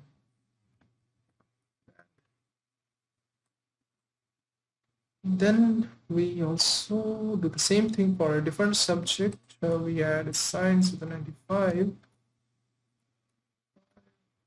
Science, pretty good enough. And we add a computer science to the same instance. Yeah, it's pretty much the same instance. Wait, what is the string length? Is 7, 1, 2, 3, 4, 5, 6, 7, 8, good. 7. Nice. Now you see we have a call to grow slice. So if you have noticed in the slide,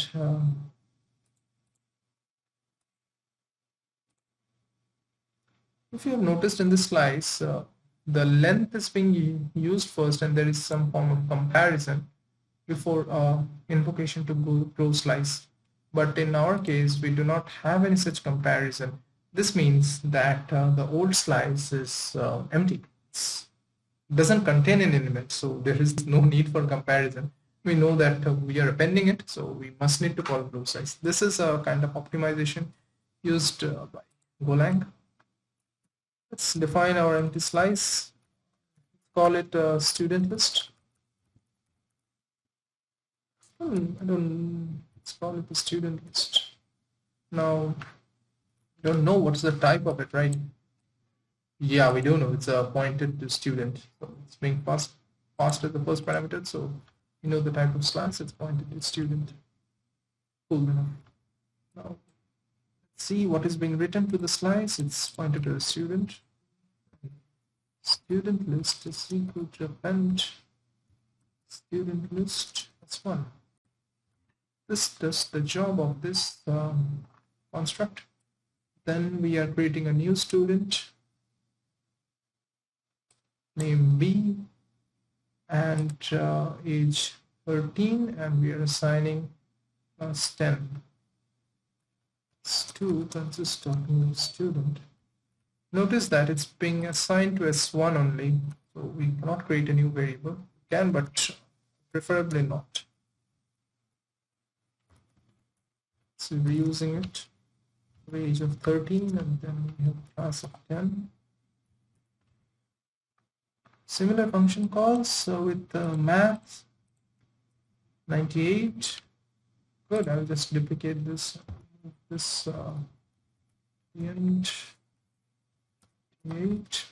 Then we have the science with 5e, which is 94.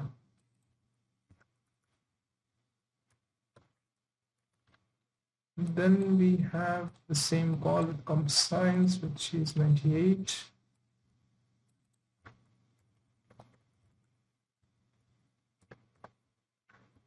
So far so good. Now you see we have an if-else here, structure that I just described in this slide. So there is an if-else comparing the capacity, expected length. Now let's see it, how it works.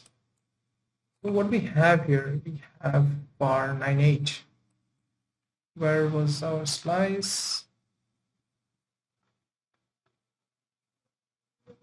So you see our slice was stored at, this is the new slice, is slice.ptr. This is, okay, D8, which is PTR. This is, this should be len. And this should be the cap. Capacity.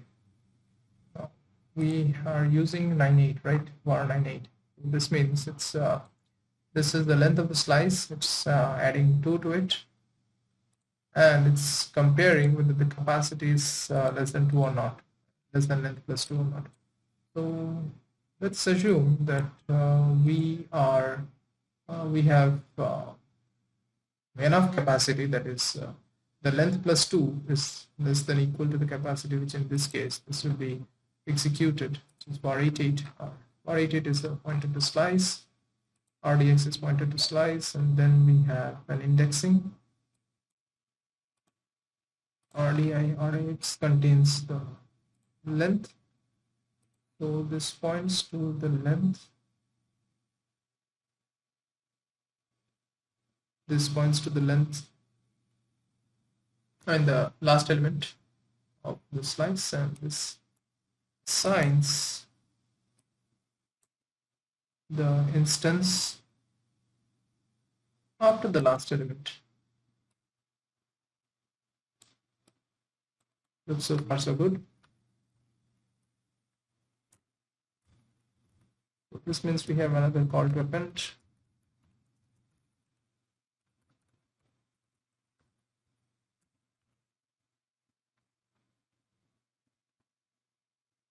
Nice.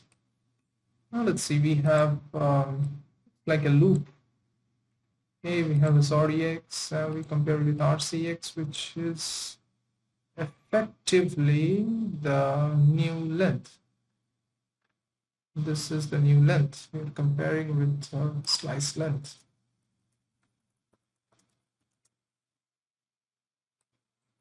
So while the iteration variable, which is RAX, is less than the slice, will loop through this basic block. And let's see whether it increments RAX or not. Yes, it does increment RAX, so it's definitely a loop. Go back to when it starts. Mouse is not.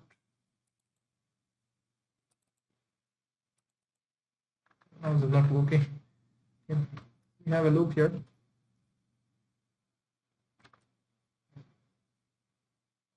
This is the iteration variable I, and RDX is pointed to the slice. It's taking the element at I, storing it in var 70. See whether we need the index or not. No, we don't need the index. We can just skip through because this index is being used only for iterating. It's not being used for any other purposes. You can just skip through it.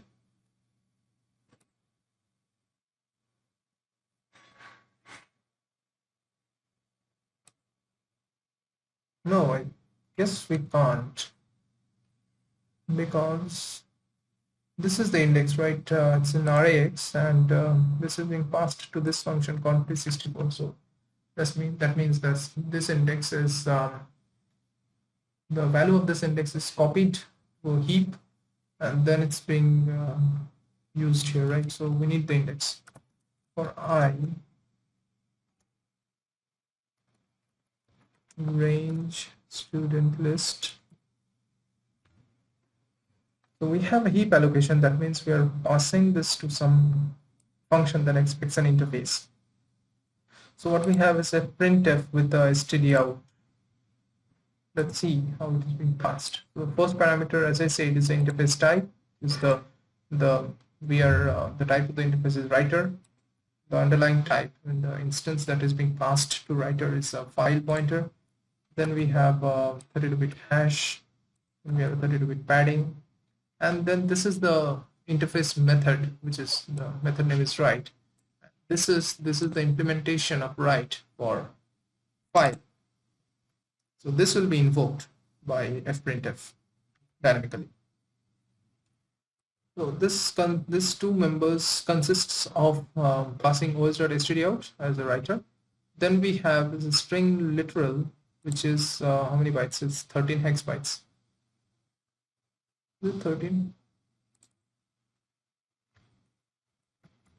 Yeah, looks like IDA has done a good job in identifying the string as length.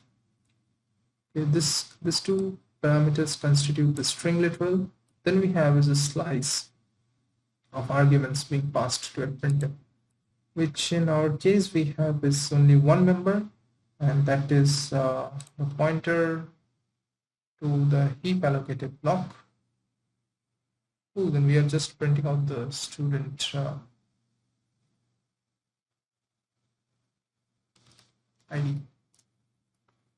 fmt.f printf. I won't use fprintf because if I show you, it will just call fprintf with std. So that's what's being used. Inlining student. Here we have put percentage d. Then we are printing out R. So far so good. Then we are printing out student to string. What is var70? var70 is the ith student. So we also need the student. Let's call it as element. We are calling element pointed to student. Element is a pointer to student. Calling toString here. We are expecting to return values. And we are using quantity string. That means the return value is string.ptr string.length, and we are transferring this value to the heap. And then of course we must use this value inside some function. It's not needed. Then we are printing it with fprint means something like this. Println element string dot. What was the function name? It's toString.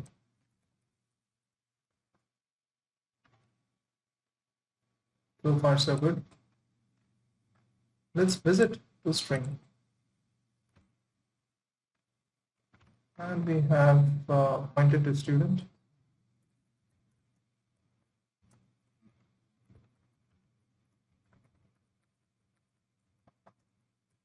Expecting string.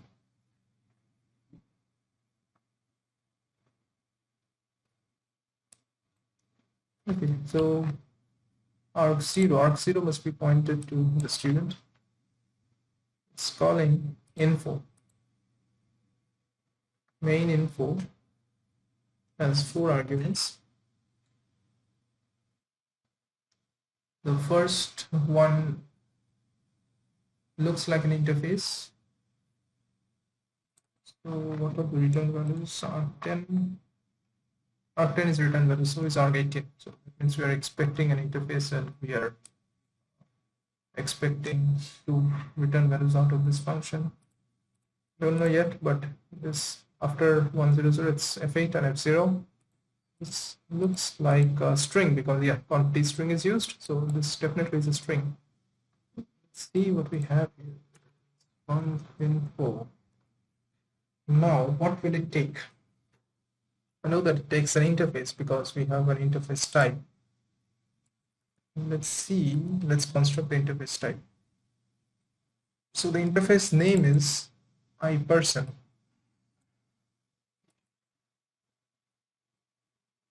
It contains two members, age and name. And of course, interface is a function. Let's define interface iPerson has what are the names? Age and name, A caps and N caps. Good. Func, age, name. So far so good. And this is the implementation of age by student and name by student, specific implementation. Yeah. We have main.info. Let's define this function. P person expecting a string. Well, it's called dynamically. Arg0 is the interface pointer plus 2 zeros, right? So this is at offset 0, this is at offset 8, this is at offset 1 0, this is at offset 1 8, and this is at offset 2 0. So it's calling name. So this is calling name, student.name, pointed to the name, and the first parameter is arg8. What is arg8? It's the pointed to the underlying data. So false is tree.name.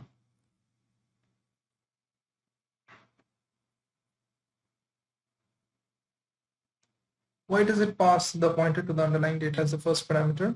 Because we have name here, right, which is implemented as a method for the structure student, and the receiver is appointed to student. So we know that the receiver must be the first parameter to every function that we are defining to. So the instance of the receiver should be present. That's why the instance is being passed down here. Now the return value is consists of two members. Preferably these are the strings. Then we have a call to another function which is at offset 18. Offset 18 0 8 1 0 1 8, which is age. Age. So this is student. Age. Oops. Okay.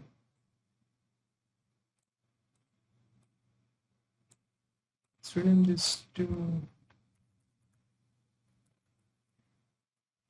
name PTR name 11. This is only one because it's expecting one return value. What we have here is heap allocation. It's allocating name in the heap, and it's allocating the space for this age in the heap, and it's doing as printf. As printf takes the first parameter as the format string, 12 bytes, string literal of 12 bytes. Then we have slice, which contains two members to this format string. The first member is at 28, which is the string, that is the name. And then the next member is 28. 28 consists of pointer to the name. 28 plus 8, which is 20, contains the length of the name. Then we have is plus bar 18. Bar 18 is the pointer to the age, followed by, the type of the age, which is an integer, followed by the value. Because these are interfaces, so every interface must take a type followed by pointer to the data. What it's doing is something like it's calling fmt.sprintf, this format string, already have the double quotes, and then it's calling p.name, then p.age. Now what we'll be expecting?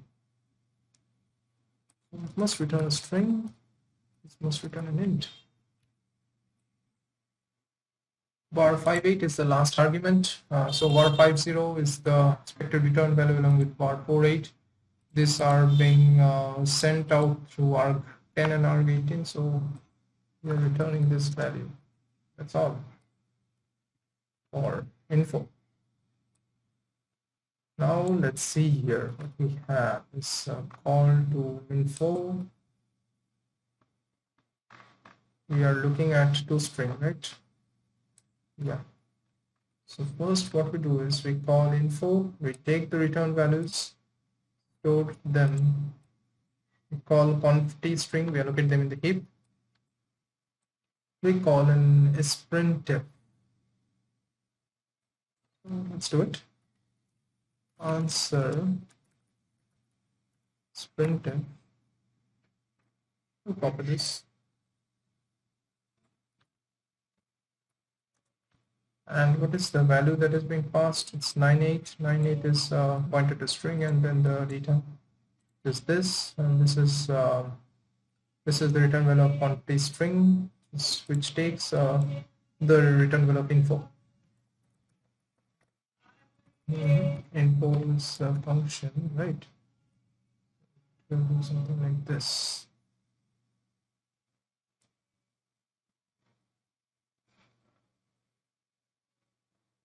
Yeah, of course, we didn't implement them or string yet. Let's go ahead and implement the missing methods. Don't panic. No worries, we'll implement them later. Let's go ahead with this function first. Now, what's the return value of this printf? It's in E0 and D8. Let's call this as answer. This as arg0 plus 18. Arg0 is student s plus 18, which means is the marks map.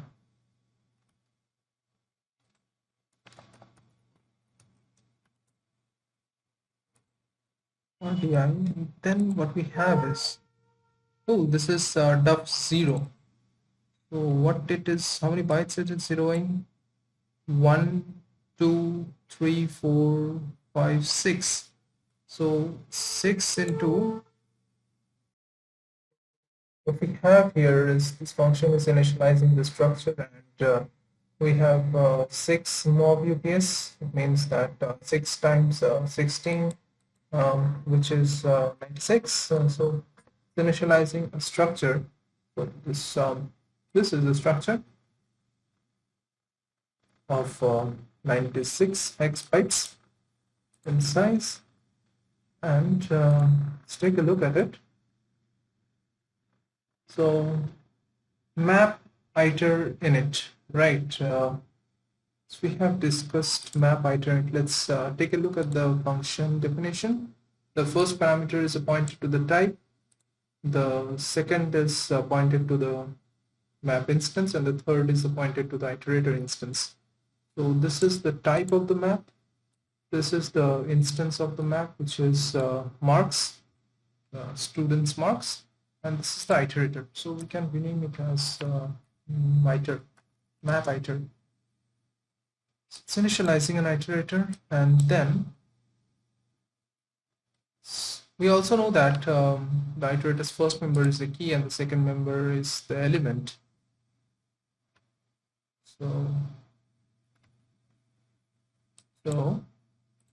this is the key. So if the key is not equal to 0, so 0 means it's stopping. If the key is not equal to 0, I'm taking out RAX. RAX is the length of the answer, which is the string, and this is the string PTR.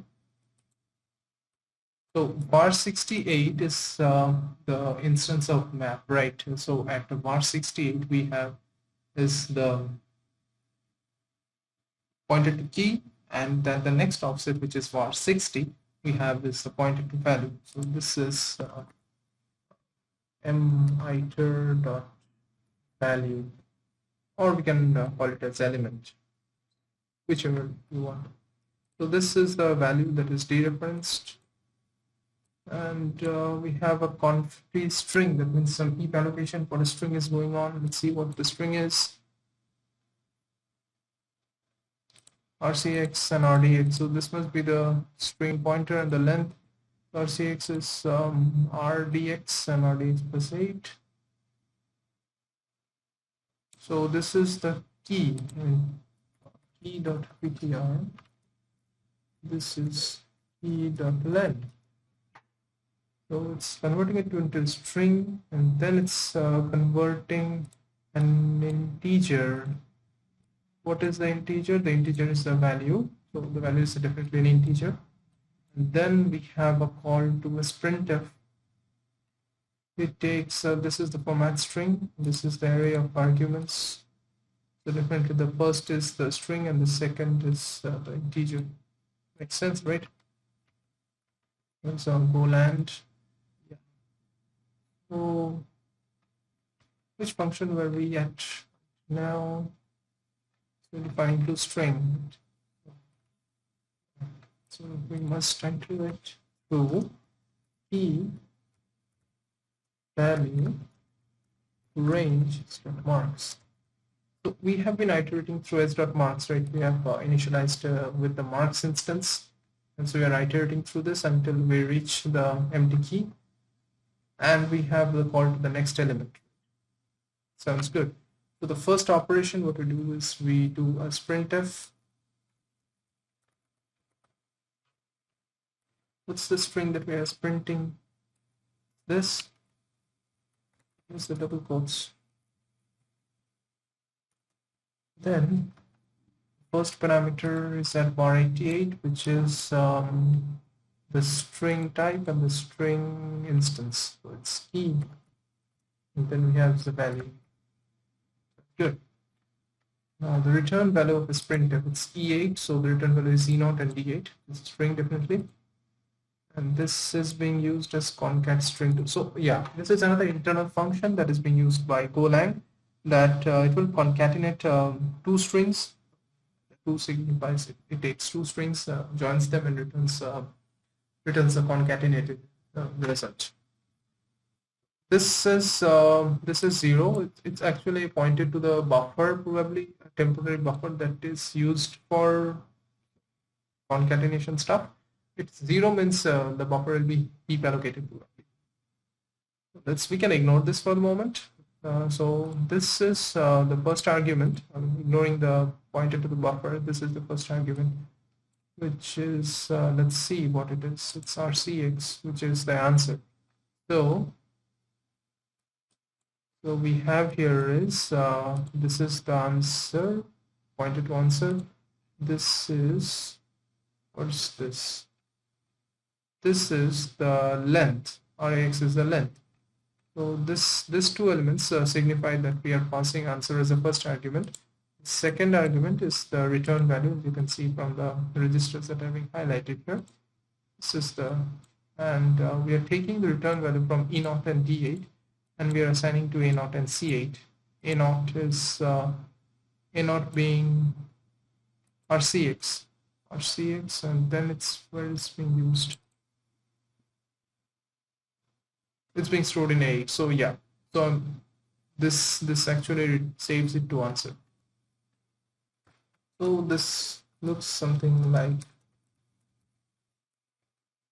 so instead of this we can just plus equal to TMP, or we can directly just remove the TMP from the scope and just do something like this. Sounds good. Well, next I'm returning RCX and RAX. So RCX is RCX being the updated concatenated string, and RAX being the updated length. So definitely we're returning answer. Okay. Let's go back. Let's go to its caller. Yeah. So we have here, so we are almost done. Let's now implement age and name for student. We think we missed this out.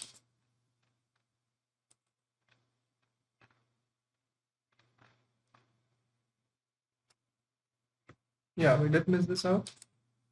So let's see how age is defined. Let's define age for the student.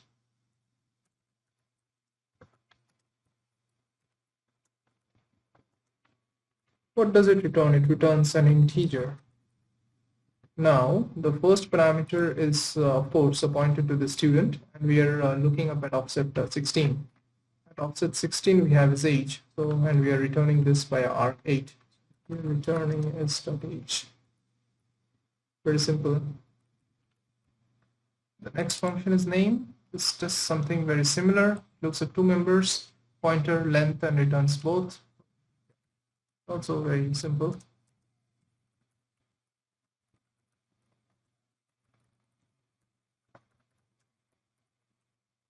That's good.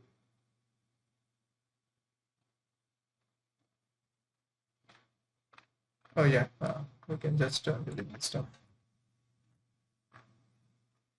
Now it looks good. Let's go back to our main function. Yep.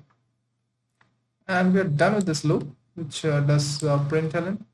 And once this loop terminates, we go to the false condition, which is this. Let's see what it does. So it's taking a channel type. See what's the channel type? It's a channel bool. It's a Boolean channel. And it's calling make channel, which means it's creating a channel. The first argument is the type of the channel, 400. Second argument is the size of the buffer for the channel. So there are two types of channels in Go. One is the unbuffered and the second is buffered. So if the size of the buffer is 0, it means unbuffered. So for unbuffered channels, every read or write to that channel will block unless some other Go routine reads from the channel. For buffered channels, let's say if the buffer capacity is n elements, then we can write n elements into the channel freely without blocking. Now, when we try to write the n plus 1th element, since the buffer is full, the channel will block unless some other Go routine reads from the channel that creates a space for some elements. So yeah, you can go ahead and create this channel. CH1, let's call it CH1. I don't know what's the name. Make channel. Now I don't specify a buffer size, so it's just equivalent to specifying a buffer size of 0. And f8 is the last argument, so f8 plus 8, which is f0, must be the return value. So this is the channel instance. Let's rename it to ch1 since we are using ch1 in our code and the reversed code. Then we have the new procs. This function is used whenever we want to start a new Go routine. This is something like go func.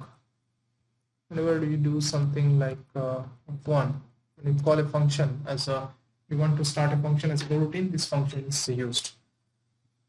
Now f1 is present as a pointer, so this offset at this address must contain the pointer to the function, which is func1. That means, so this is func1, right? The name is func1. This means that this function is inline function. There is no proper name for the function, so Golang has just named it as func1. The next function we write will be named as func2, and so on, unless we define it with a proper name. Let's go ahead and do something. Now this is being invoked, right? Because new proc is being called, so this coroutine is invoked. Now we need to see what are the arguments to this function. We see that it has a size of 8, so the total argument size is 8. We'll take a look into this function a bit later. Let's go ahead with this, this code. Let's mark it as to do. Now we have a new timer. It's this, how many zeros are here? 2, 3, 4, 5, 6, 7, 8, 9. So 5 times 10 power 9, which means 5 seconds. So we have a call to new timer to the same 5 into time to the second. It's better than writing 5 followed by 9 zeros. It's easier to read at least. What does it return? It returns a pointer. So yeah, we are expecting a pointer. And so it's taking the first member, right? Let's see what is the first member of time. Oh, it's a channel. C is the channel. So channel is also represented as a pointer. That's why you can see this. It's timer.c channel. Then we are clearing out some space. Okay, this is our first channel that we created using makechan, and this is our timers channel. Looks good. Okay, we have a select go. That means we need to create a select statement. Let's rename this to ch2 for the moment, and since we are only using C, we will just reference C here. Now we have a select go, right? That means we need a select statement. Now we need to figure out the cases. So this is the pointer to the cases. Select cases, the list of cases that are being used by this select statement. This is the list of orders, which we can ignore this for now. Yeah, this is the list of orders because yeah, F8. Then we have is PC0, which we can also ignore. Then we also have after PC0 is the number of sends. So the number of sends is 0 because XMM0 takes up 16 bytes. PC0 is 8 bytes, followed by number of sends is 8 bytes, so number of sends is 0. So there is no case, that means that there is no case that sends some data into some channel. Next we have is E0, which is 2. This means this specifies the number of receive. That means there are two cases which receive data from two channels. Yeah, two cases, one case, one channel. So two receive statements are there. Then we have the flag, which is blocking. So this flag is 1. That means the select case might block. That means there are no default cases. Having a default case, it means that the code is non-blocking, because whenever select statement is not available, the default case will be executed. Now this is this is the last argument, or D8. So we are expecting return value at D8 plus 8, which is D0. This returns an index to the selected case. So let's visit the cases first. Now there is one optimization that is being used is in placing the cases, the cases that do send to channel, they are being ordered first, and after that the cases that receive data from the channels, they are placed after the send. So we have a set of sends followed by a set of receives. Now in this case, our number of sends is 0. That means, and our number of receives is 2. That means only we have two cases, and both of them will receive data from the channels. And they will have the indexes of 0 and 1. Let's visit our cases. The first case is at 2.8. At 2.8 we have RAX, which is timer.c. And at so every case is represented as two member, right? One is the pointer to the channel, and one is the pointer to the receive or send buff. So in this case, we have our buffer as 0, because var20 is 0, which means we are only receiving data from channel and we are discarding it. We are not using the result. So 2.8 and 2.0 constitute the first case. The next case is 1.8 and 1.0. 1.8 is from this channel, And again, from the same, we are not using the data of this channel, so the receive buffer for both of the cases is 0. So let's go ahead and start writing in the order. We have the first is timer.c, case ch2, right? Yep.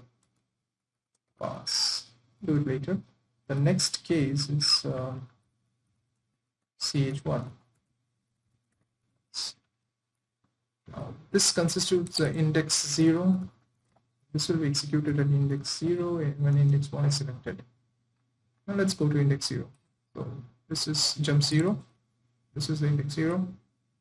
Okay, so it's printing to standard output, no response in 5 seconds. Yeah, sounds good. Let's replace this with fmt. Now let's see what version is being used. Print fprintln. That means we must use println. This. And then it just returns, so we need to do anything. Now let's see the next case, which is case 1. Jump if not 0, no. I want to jump if 0 for 1. Okay, now it's printing quit requested by the user. So, and which version? Println.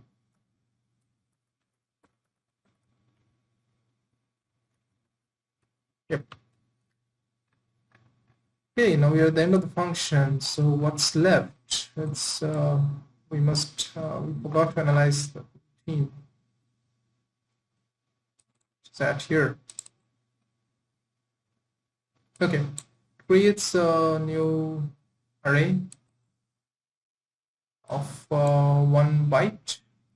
Go ahead and create the go routine. So let's call it B.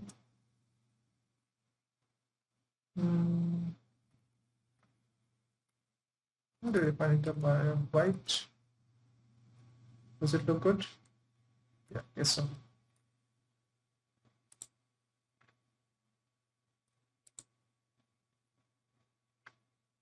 Then we have, this is the pointer. We are printing this using println. Then what we are doing, we are using os.stdin, first member, and this is read. So the first member is pointed to the standard input. The next member is a slice, which is for 20, which is of course a buffer. So what we do is os.stdin read b. But wait, why is it showing me an error? Okay, so this is expecting a slice and we have defined it as an array. We need to just get the entire slice of it. Why the entire slice? Because our slice's length and capacity is 1, and we are also using the entire length and capacity, so we must take the entire slice out of it. Are we expecting any return values? Yes, we do, because var 48, which is the first return value, and if you take a look at the documentation, it is the number of bytes read successfully. We are comparing it with 1 and setting a Boolean value. We are returning this file channel. That's good. There is also another return value, which is the error interface, and it's being discarded since we are not reading here. We cannot see any code that reads the interface, so yeah, we're just reading the integer argument. And we're comparing and setting this Boolean. So arg0, wait, what is arg0? Arg0 is, okay, we have not defined, right? But we have specified that our this coroutine takes the size of the arguments is 8. That means it uses a pointer. So this must be our channel which it's been using. What is it sending to? It is sending var to 1, which is a Boolean, right? And this is set if this is 1, so equals 1.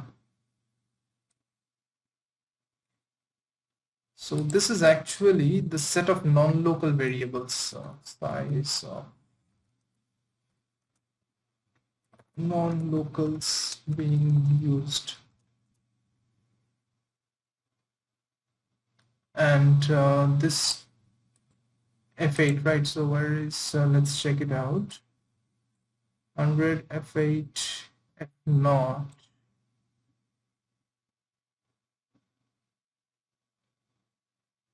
Seven, eight.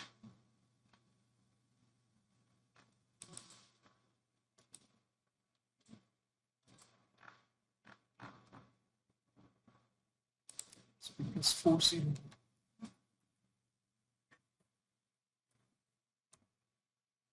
Interesting.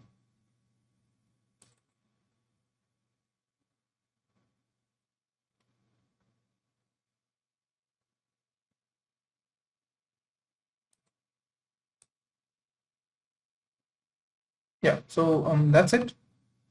So this is our entire reversed code. Have we missed out anything? No.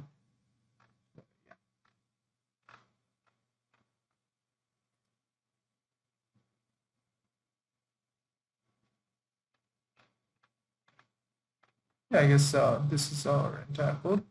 Oh, let's just for a quick check, let's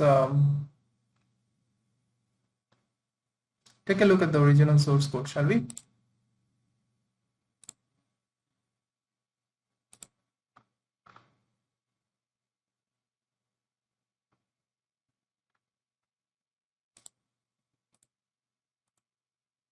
And open it in a new window. Now let's see. person, see the student structure, name, age, marks, class, name, age, marks, class, new student.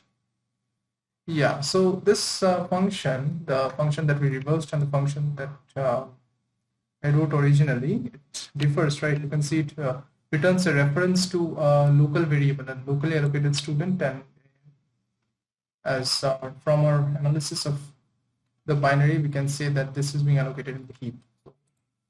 This is actually a part of escape analysis done by Golang. So whenever Golang sees that a reference to a local variable is being returned by the function, so the scope is getting transferred. In that case, the escape analyzer allocates the student in a heap instead of in a stack and returns the pointer to the student. So, and after that we get is this. See, add subject looks pretty good. Person interface. Person interface is different. We have name first followed by age, but from reverse engineering we get age first followed by name. Yeah, it's because that the type for this methodical interface is the methods are being stored in alphabetical order, so we just lose the order of the types. Let's see the info. The info looks pretty good. And then we have is toString. ToStrings looks pretty similar except just for the variable names.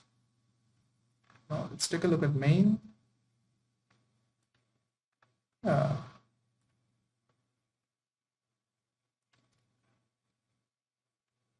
Main looks quite similar.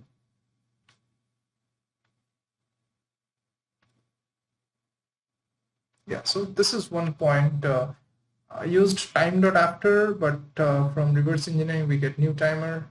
Take a look at the source code for time.after. It's just new timer.c. What we did here, new timer.c, is just time.after. Yeah, I mean, these are some subtleties that we might not get exactly what are the functions being used for reverse engineering, but we might get the equivalent function calls that are being actually used. So, yeah. If we do not consider these nuances into consideration, then we can say the source code is almost quite very similar to the original source code. That's all I wanted to demonstrate for Golang, and let's go back to our slides.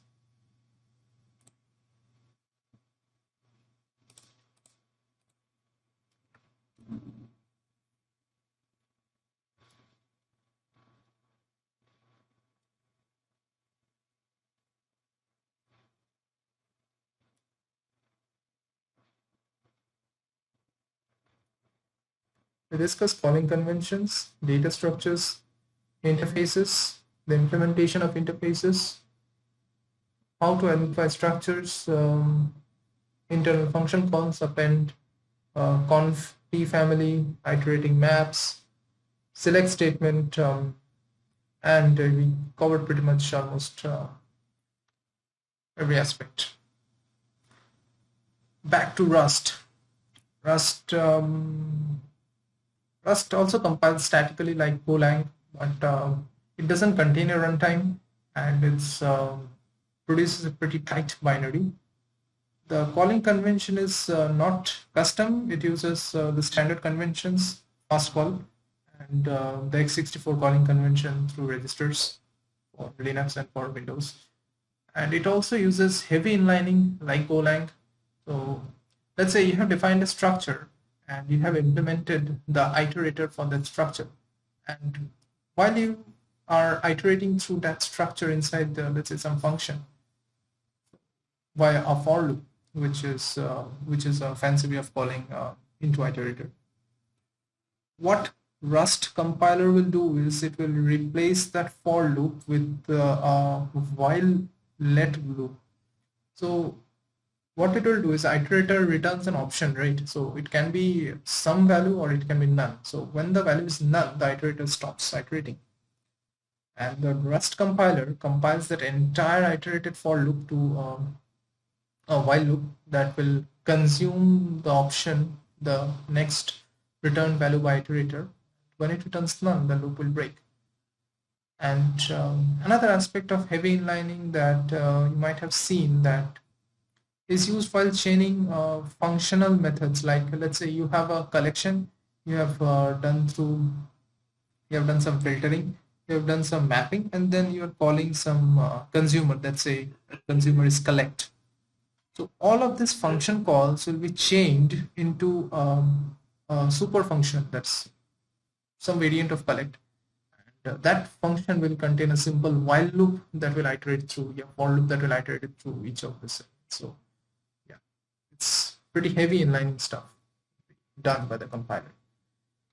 Let's move on to some of the internal data structures that is being used by Rust.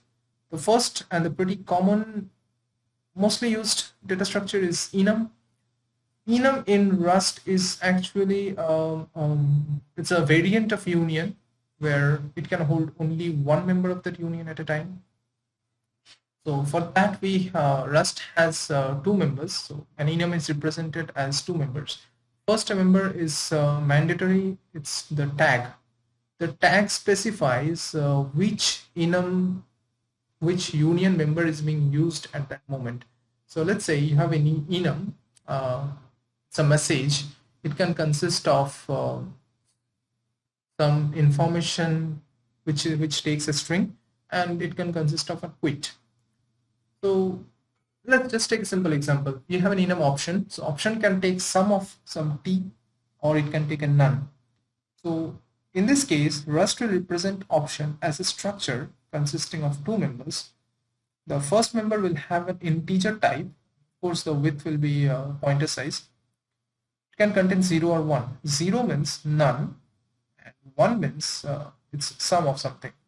Now, the size of the second member will be the maximum size of the elements present inside the union, aligned to the nearest boundary. Then we have is a vector or a string. So vector and string are aliases. So they just they have the same representation. I won't say it's aliases, but they have the same representation internally. So first member is the PTR, which is as in Golang is pointed to the buffer containing the vector. Then we have the capacity, which is the size of the buffer, and then we have is the length, which is the number of elements being stored inside that buffer. Length must be, of course, less than or equal to the capacity. Then we have is a string literal, which consists of, which is same as a string literal in Golang. It consists of a pointer and the size of that, the length of the pointer in bytes. Now, here we have this implementation of an interface, or we can call a trait in Rust. I took this diagram from cheats.rs. You can visit the site. It's a pretty good resource for Rust internals.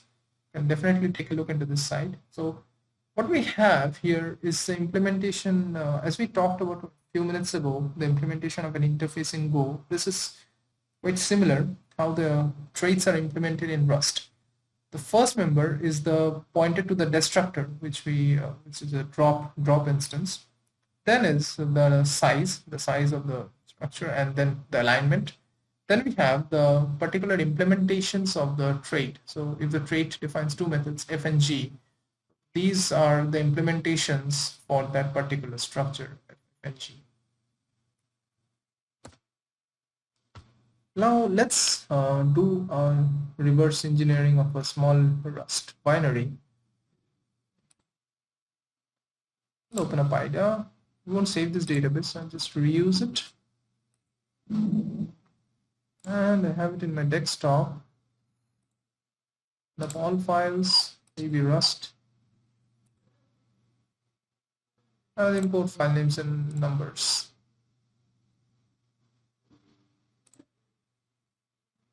Looks like the debug information is IDEA is analyzing. Well, we have the symbol names. Good.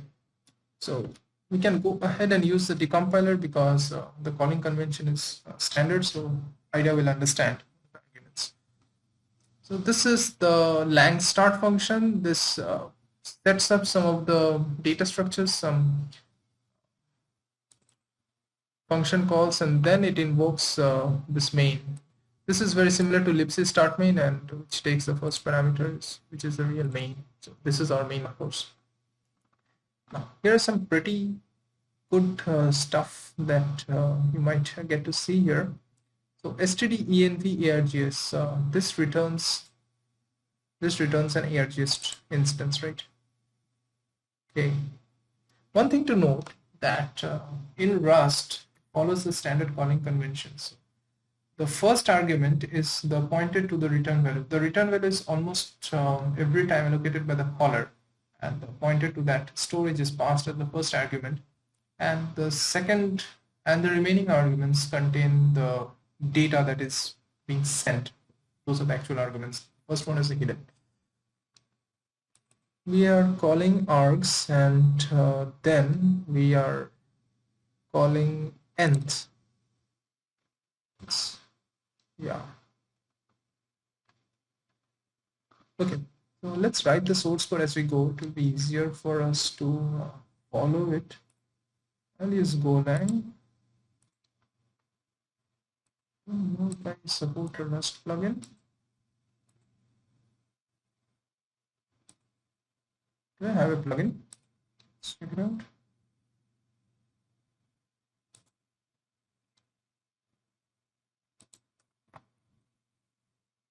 I can install the plugin. Request terminal. Let's go ahead and do the installation.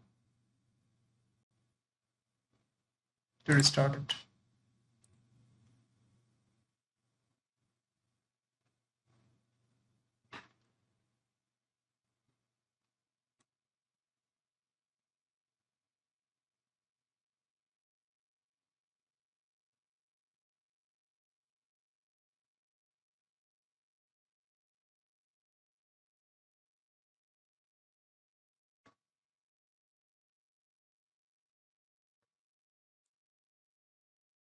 Indexing the files.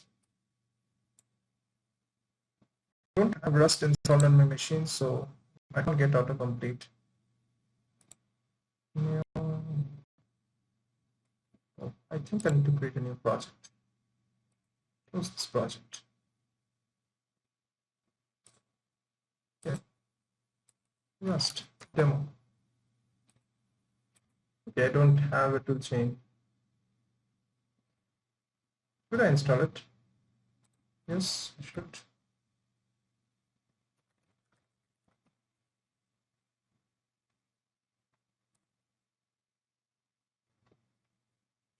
Have it here.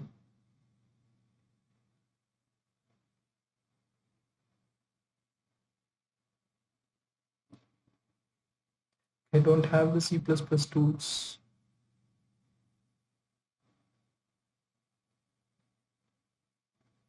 Let's try without installing it.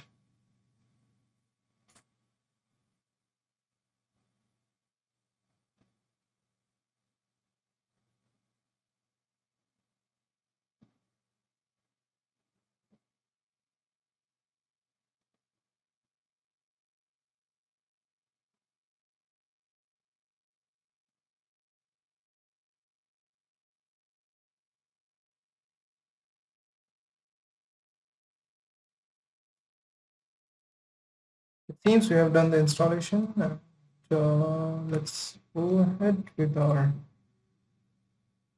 toolchain.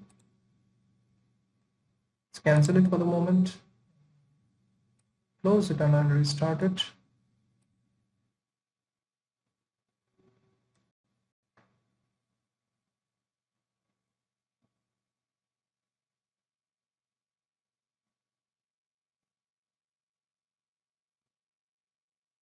I'll create a new project.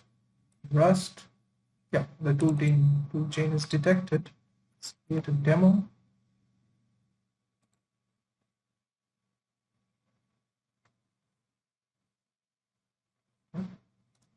Create it.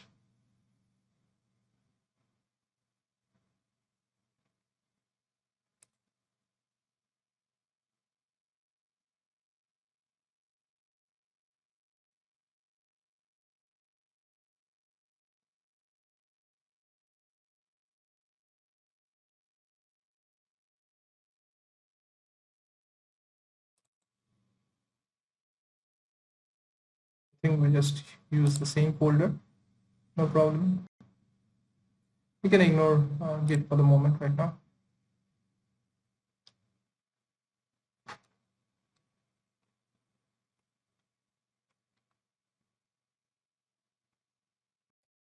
Now that we have our environment ready for the Rust, let's get started with reverse engineering.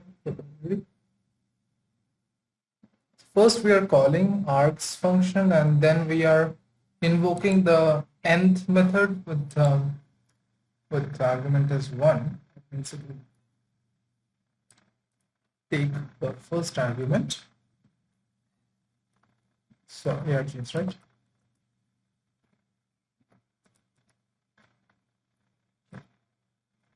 Let's assign this to some number. We can see that it returns an option of string, right? So we are expecting here is that this must contain a pointer to the return value. So this is essentially an option. And we know that the option's first member, since it's an enum, if you see here, it's an enum, right? The first member is none, the second member is some. So if the tag is 0, it means none. If the tag is 1, it means some value is present. Now B7's first member is not equal to 0. It means we have some string here, in this case.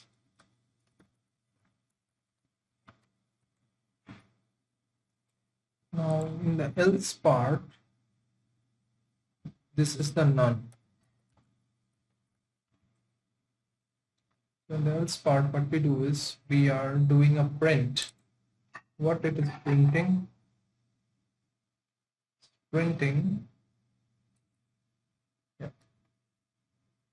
String of length 1b.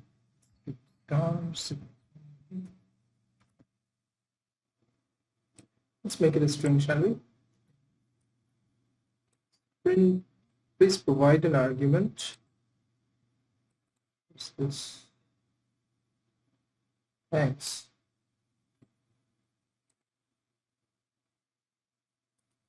So what we have here, new v1 takes an array of arguments and an array of parameters, which it will replace in the arguments as a format string. So here we can see that it has only one member, and the member is a string. So we'll just print something like this. So what we have here is, if it is, let's do it to the match arc. So if it is sum of some param, we'll analyze this later. If it is none, in this case what we are doing, we are actually printing this thing with a new line, right? That means it's a call to a println macro.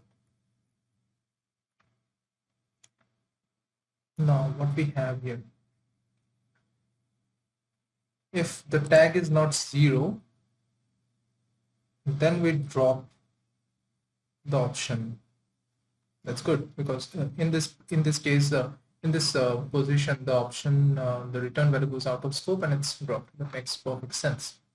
Now let's see what in the case where we have some parameter which is a string, right? It's calling a print with thanks. It's calling print thanks.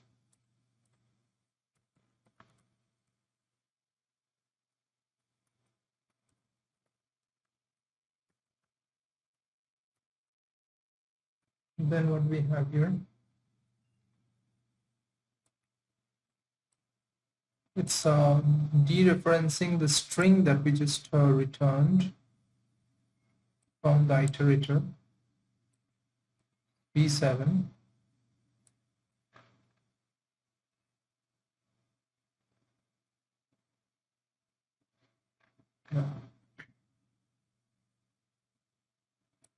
This is an overt pointer, right? Let's do it in a better way. Let's create some structures, easier for us to understand. I'll create a new folder, main. I'll take this out of the folder. Here and define string. First member is a PTR. Next member is the capacity. Third member is the length. Now I'll define string. This is the tag. This is the data, which is a string. Now this is an string. Yes, I'm going to set the new type. Now it's makes more sense. We're comparing the tag, and this is taking an overt pointer, right? So definitely this is an optional.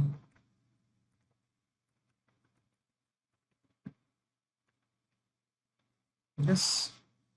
Now what we have here, it's dereferencing the string that we took it out of here. It's dereferencing this as we have two members here, right? One is a pointer and one is the length. That means it's dereferencing it as a string literal.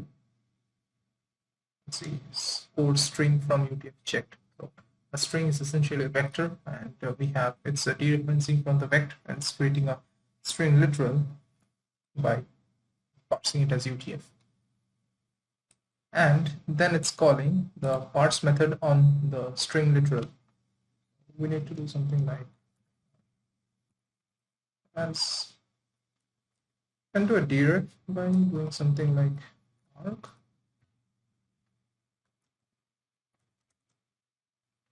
String literal to miss semicolon. Oh, it's param, sorry. Yeah, we have string literal, then lit.parse. Parse is a generic method. If you see here, it's a generic over f. So f is the type that we are expecting the return value of parse, and that type must definitely support from string. Now we need to understand what is the return type of parse. Let's go into this parse function. Okay, so here you see this. Let's see whether we have Rust filled.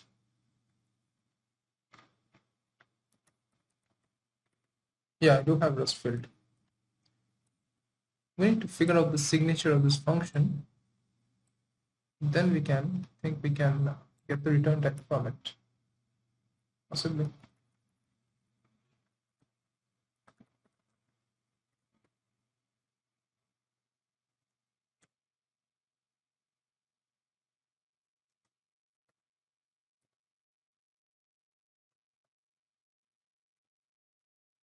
We will set the path, right?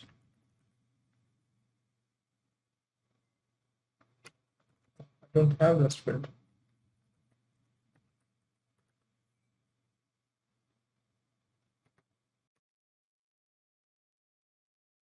It seems that I do not have the compiler setup, so I cannot build up Rust field. So I have to analyze it by hand. So let's see here. What does this name say? For num less than implement space for string from str space for space I32. So you can see this is the type that whose from str implementation is being invoked. That's what we are expecting in I32. Let's do something like this. Let I can. Now, since parse returns a result type, we need to unpack it. Now, let's look at the definition of parse. We need result. So the results tag will be 0 if the result is okay. The tag will be 1 if some error has occurred. We have an error instance here. Now let's see what it is returning. So it's returning and it's ending with 1 and checking if it's not equal to 0, which in this case it means some error has occurred.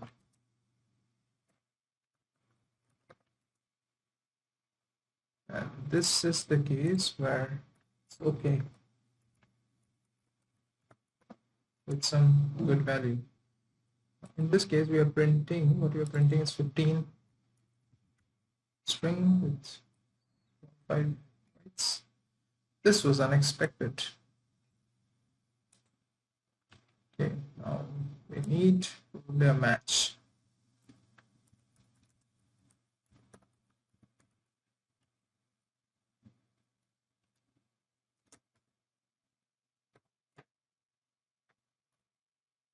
Let's do this later. Underscore means catch the remaining cases, and since our result has only 2 possible cases, it can be an okay or an error. Underscore will handle the error. Since our error has only 1 statement, so we can just ignore it, please, because it's no longer being referenced in that statement. So let's see what we have is a print or a println, and we have only an assignment, right? Then we are printing it along with thanks. That's good. So probably we need to return this value.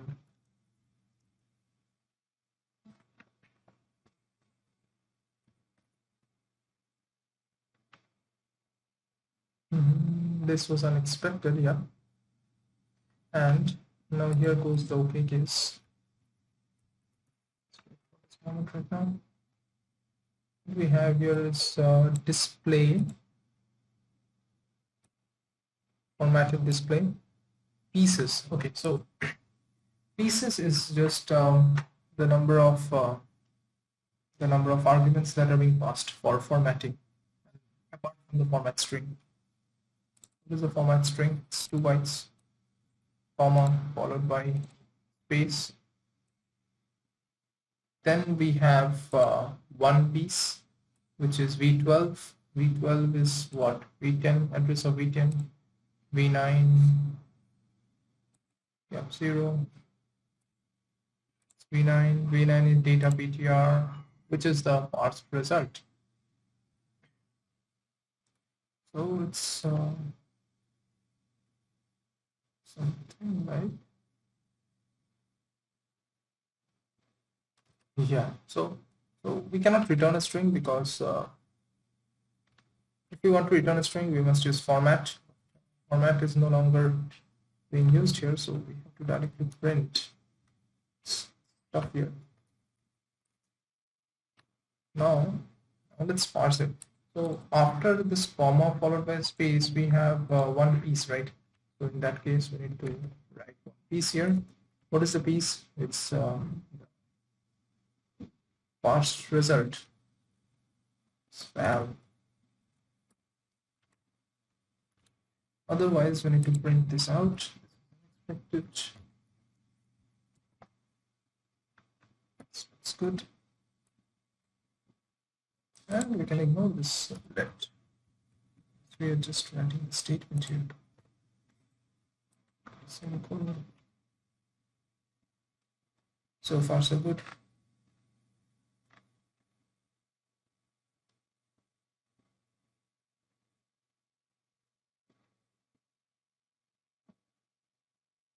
We can also replace this with param equal to an implicit dereference. Looks much better.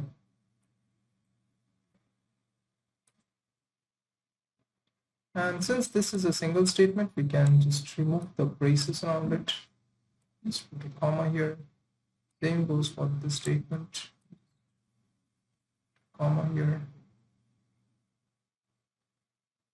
And we can also replace this match by an if let. This is one way. The second way might be something like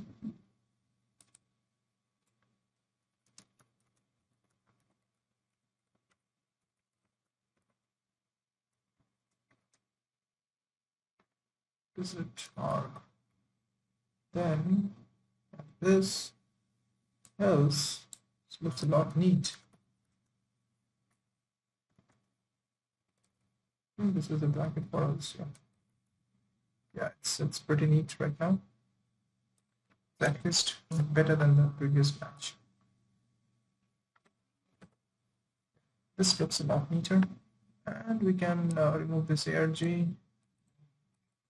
Small cleaning up. This looks pretty good, and this is the final reverse code. It's printing thanks if there is some argument, and it's printing the val, otherwise this is unexpected, otherwise it provides an argument. Please to provide an argument. That's all for this reversing task.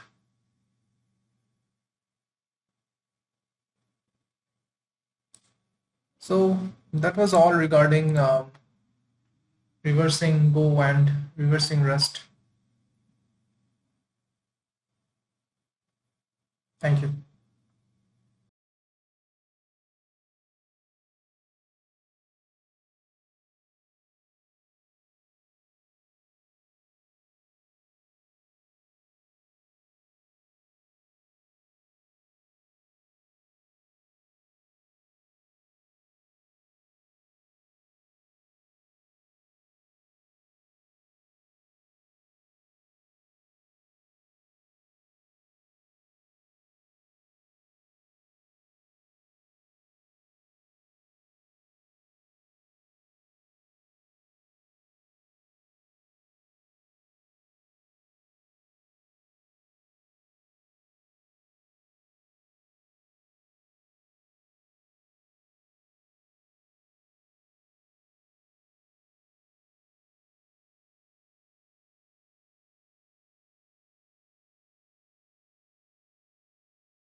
Hello everyone, this is Aseem. Welcome to my talk on getting started with Android pen testing.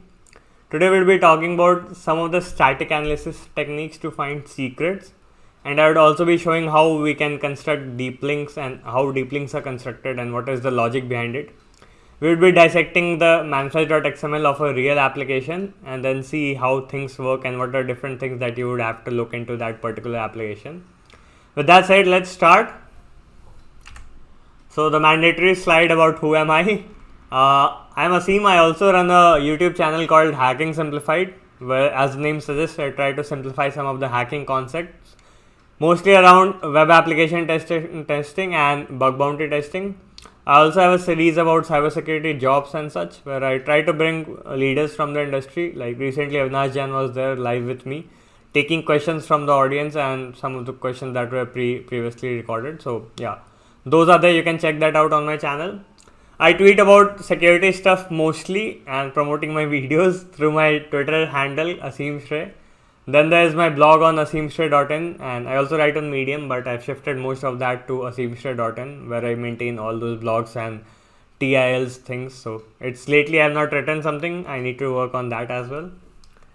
Professionally, I work as a senior information security engineer at Gojek, which is a unicorn $1 billion startup, like even Decacorn startup of Indonesia. It has merged with Tokopedia, and the merger company is Goto now. When I get free apart from all these things, I try to hack companies and government and then report bugs through the responsible disclosure programs.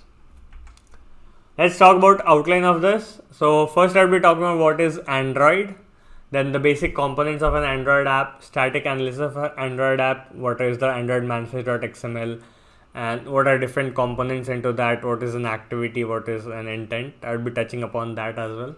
We'll try to decompile and understand the app. Then I would show you my approach as to how I go into finding secrets and doing static analysis of these apps, and then some of the resources.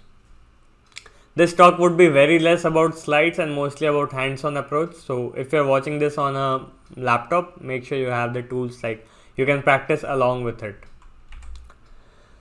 So first is, what is Android? So Android is a mobile operating system, as we all know. Almost all the handheld devices except obviously iPhones, every other handheld device is usually running on Android or one of its flavor.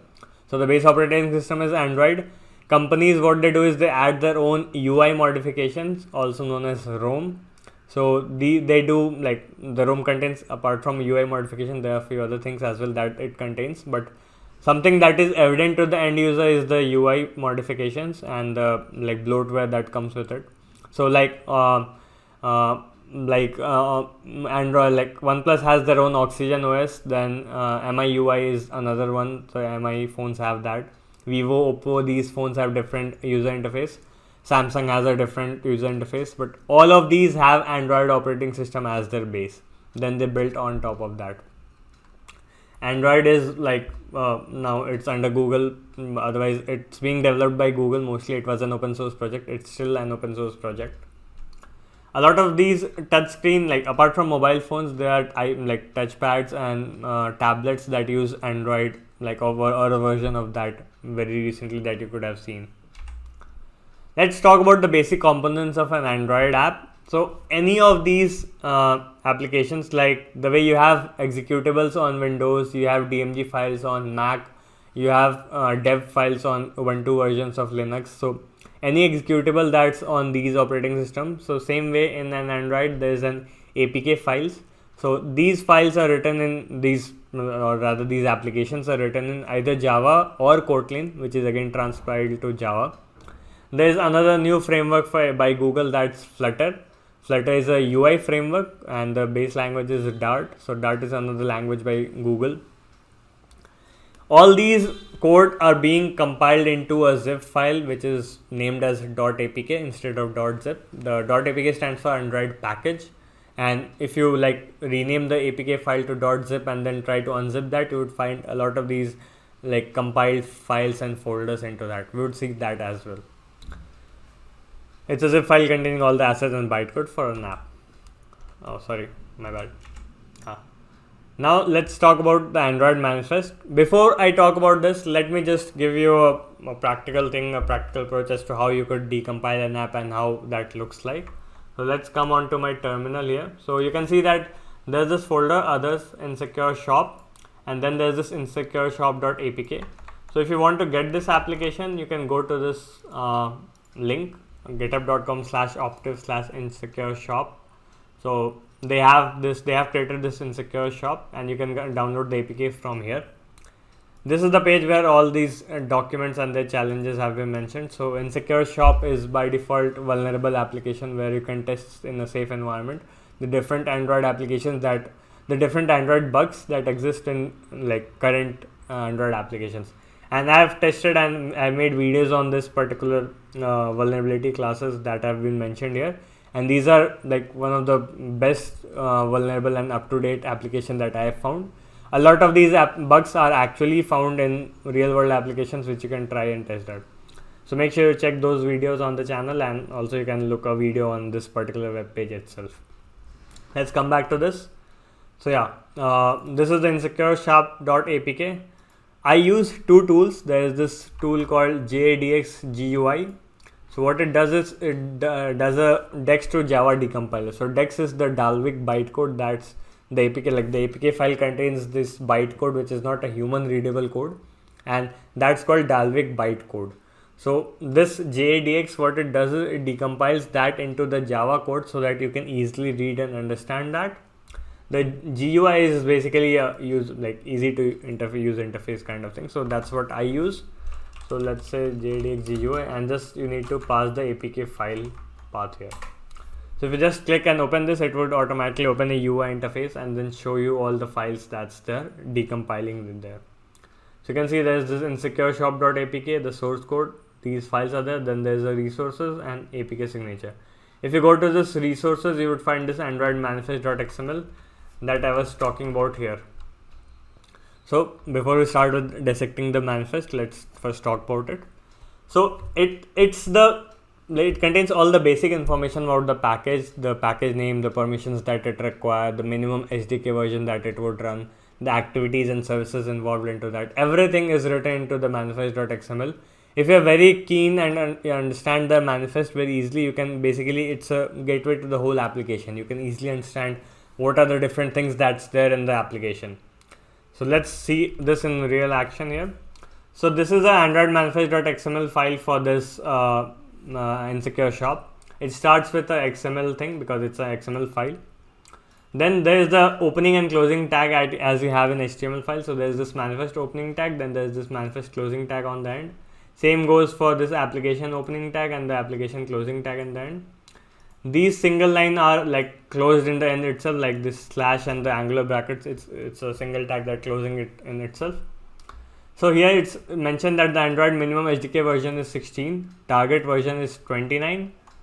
Then what are different permissions that it use? So it needs read contacts, write external storage, read external storage, internet permission. Then if you see here the application, so it's the main activity kind of thing. So if we see here, Android label string app name. So this is the label that once you install the app, what is the name that's going to be displayed onto the home screen of your app. So this is being defined here. So if I click control on this and I try to open it, it won't open directly. I have to this particular data is being stored in the strings.xml. I will talk about it in a bit. Then there's this icon where this icon is being stored. So these are all the references. These this is not the actual name, but rather it's present in the strings.xml file. I will be talking about that as well very soon. Then the name, this is the main activity name, which would be like it's the launcher activity. So once you click on the app, which activity or which screen would be shown, that's this. So if you see, there's a pattern here, com.insecureshop.insecureshop.app. So com.insecureshop is the package name. Now you might ask, how did I figure that out? So it's mentioned here in the first line, package is com.insecureshop. And then what's this? So this is the activity. So if you go into the left side on the source code, there's this com folder, there's an insecure shop folder, then there should be an insecure shop app. So this is the main activity of that. So once you click on the icon of insecure shop app, this is the one that opens. There's nothing here because it's a Kotlin file, and all data, mostly it would be in Kotlin. It just like onCreate is called, and then the thing is being transferred into a different application. So I will be talking about that as well very soon. Let's come back to this. So debuggable is true. It's another flag that it mentions that okay, this can be debugged, so it can be run in debug mode. Allow backup is basically the Android operating system can take a backup of this. So allow backup is true. Supports RTL true. There's this. Uses clear traffic is an important flag. So what it mentions, so before Android 7, I think it was Android 7, you could like make clear text connections as well from an Android app. So basically if you wanted to fetch data from an HTTP only website which doesn't have HTTPS, you could have done that very easily without specifying this flag before Android 7. But since Android 7, you need to have this flag mentioned and true, explicitly defined if you want to make any connections to an HTTP only website. For HTTPS it's fine, you don't need to do anything else. So yeah, that's it. Then there's this intent filters. I've talked about it in one of my videos on my channel. I think it would be out of scope for this particular video. And then let's see a few other activities. So if you see that this is an activity, about us activity, and then there's a tag Android exported equal to true. So what exported equal to true explicitly means is that another app on the mobile phone can call this activity directly and open this activity. So if it's not mentioned exported equal to true, so by default that won't be opened. So this could have some use cases where maybe another application, or let's say Facebook wants to call the Instagram app, so they might have exported equal to true, and then also they might explicitly define that okay, only the Instagram app could call this Facebook application, something like that. So there could be a lot of use cases for this. Then this particular activity product list has this intent filter. There's this activity called WebView activity. This has intent filter of default and browsable. And then there's this Android scheme. So very first thing, when these two categories are there, so and this view thing is there, so it's basically when there's a WebView thing. So WebView is basically a browser instance type of thing inside the application. So that has context of, so there could like that has context of the particular application, and the application can like using a JavaScript bridge. So JavaScript bridge is thing, it's a bridge between the Android application and the WebView. So the WebView, if they, let's say if there's a Paytm app and the Paytm app tries to open a Paytm WebView, so they might have this JavaScript enabled into the WebView, where what could happen is that Paytm web page could using the JavaScript bridge access or call functions inside the Android applications. Yep, that's true. You heard me right. Through web pages, you can call application functions inside the Android application. Use cases are usually when, let's say, the web page is of the same domain as the application. So they might want to get the authorization token to call the endpoints, API endpoints. So that's why they might have a function called get authorization token, and that could be called from the WebView, and the WebView would get the data from the Android application. The reverse is also true. The Android application could also use the JavaScript bridge to call some functions on the WebView and get data from there. This data Android scheme, and this is what is like, it defines what kind of deep link scheme that is. So let me just show you here. It would go like this.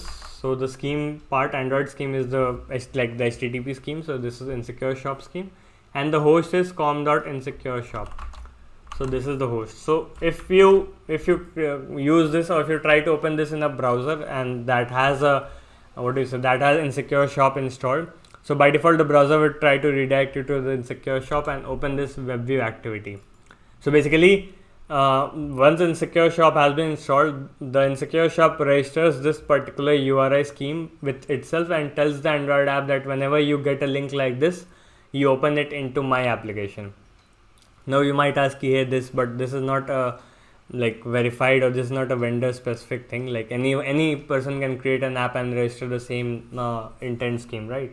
So yeah, that's very true, and that's why you would have seen that sometimes once you click a link or a file, you get multiple options by the mobile phone that hey, do you want to open it this or in this folder or in this file? Like if you open let's say if you don't have a default browser on your mobile phone, so once you click on a HTTP link, it asks you which browser do you want to open this link from. So it's like that. You could have a PDF file and once you try to open it and you have different PDF file like opener, then it will ask you that which PDF file viewer do you want to use this for. So that's the very basic thing of that. So enough of this, let's come back to the meat of it as to how to do static analysis of the app. So see, JDX GUI is something that we saw. Now the other thing that I want to show you is the APK tool decompilation. And you might ask why we require this. So I would come to that in just a minute. Before that, let's try to first find secrets into this manifest.xml and what are the different places where you can find secrets into the Android app.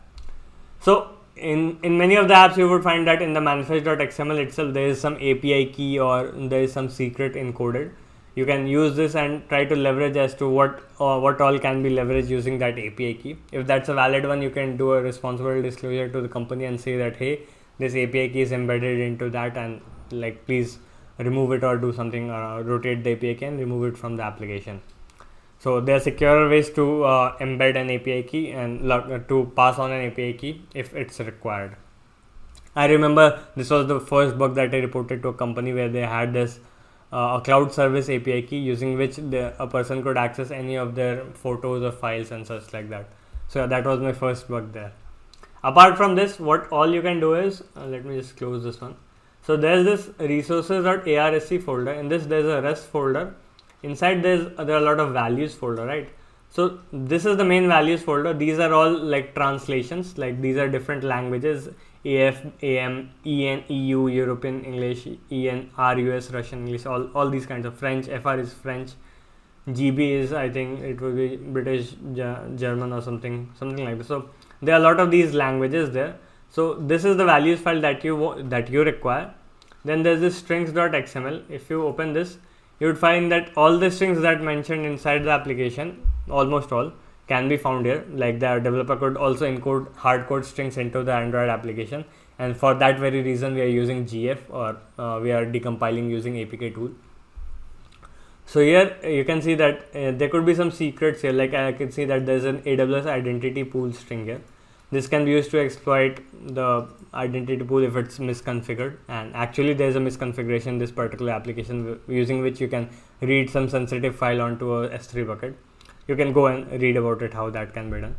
So there are usually Firebase IDs here, so I don't see any Firebase ID here, but yeah, sometimes people also add Firebase IDs here. So that's one of the places. Then what else I would do is I would just go to the code, and if you open the like mobile phone, the application there, you would see that there's this login activity thing that comes up. The very first thing that you see on the Insecure Shop app screen is the login screen. So I might want to check like how the login is being done. So if I go and see that there's an on login function, and if I see that there's logging of username password, and then there's this verify username and password. So if I press Control and click on this, it would open that file. And here I see that there's this check get user creds contain key username equals get user creds get username. So if I click on get user creds, it's here. And you see that there's this username and it looks like a password. So I mean, this is also an approach, like you look into the code and try to find what all things are there.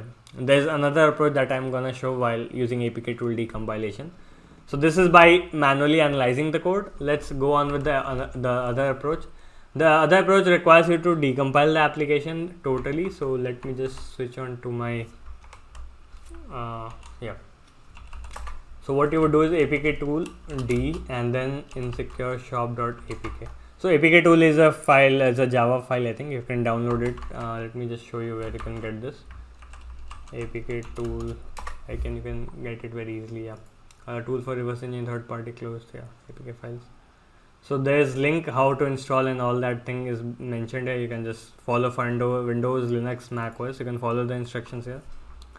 And let me just come back to this. So see, this has decompiled everything. D is the decompilation flag. So if I see if there's this insecure shop folder here, let me go to this. And if I show you this follows the same file format as it's mentioned here in JDX GUI. Let me just close this. Let me close this as well. So com Kotlin or sorry, let me just go to the Smalley folder, then you might be able to understand. So Android, Android X, COM, Kotlin, Kotlin X, net, org. So Molly is the code in which bytecode is being decompiled by APK tool into Smalley code, which is very similar to bytecode and more in a lower level than Java, but it's also human readable and it's easy to understand that. It resembles more the bytecode than the Java code, because sometimes in a very rare case it might happen that the decompilation might fail, but still you are able to get the Smalley code, and you're reading the Smalley code, you can easily understand what the flow is. So that's why I just like cd into the Smalley folder, and you can see that all these folders are there, which is the same as these ones. So I would be going into COM folder because that's where my application is, because all these Android and Android X, Kotlin, Kotlin X, the net, or these are library folders. They do not contain the actual code. So if I do here, you can see that all these Smalley files, about us activity, build config.smalley, product activity, are integer, insecure shop.login activity.smalley, all these are there. It's the same that was mentioned here in the insecure shop app. Also check the build config. Sometimes people also add like API keys and things here as well. Yeah, that's another thing that you should look for. So what I would do is, now since I am here in this particular folder where all the code is, and I might want to find secrets hard coded into the code itself. So what I would do is I would try to grep into this whole folder. You might ask, yes, you might not just do it here itself. So I'm not doing it here because using JDX GUI to search for the whole code, there are two difficulties. First is that you cannot do grep onto that, and the other one is that you cannot limit your search to a particular folder. So that's why I prefer to doing it like decompiling it and going into that folder and doing a grep search. One more thing, using grep, instead of using grep, you can use this tool from TomNomNom. It's called GF. It's a wrapper around grep to avoid typing common patterns.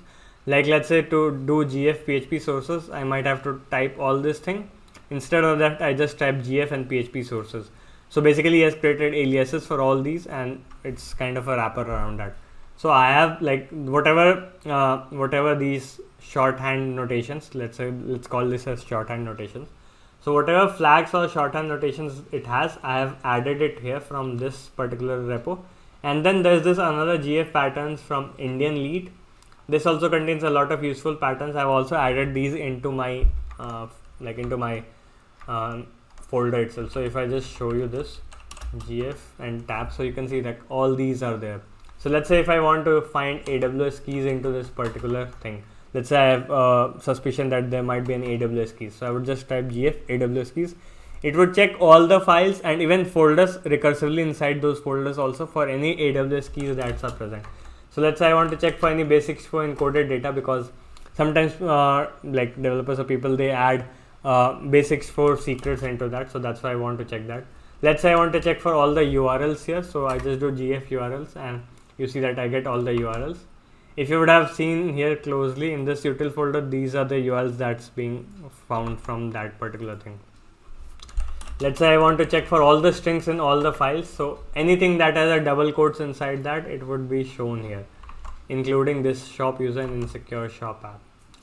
So you would have found those passwords that way also, but obviously this has a lot of data, so you would have to go and comb through this. So that's why I prefer first like a combination of both the approaches. Then there's this resources. Almost everything is done. There's this HackerOne article on HackerOne's page. It's a good one. They have like talked about these things, manifest, meta, and find different folders. What are different folders there are for?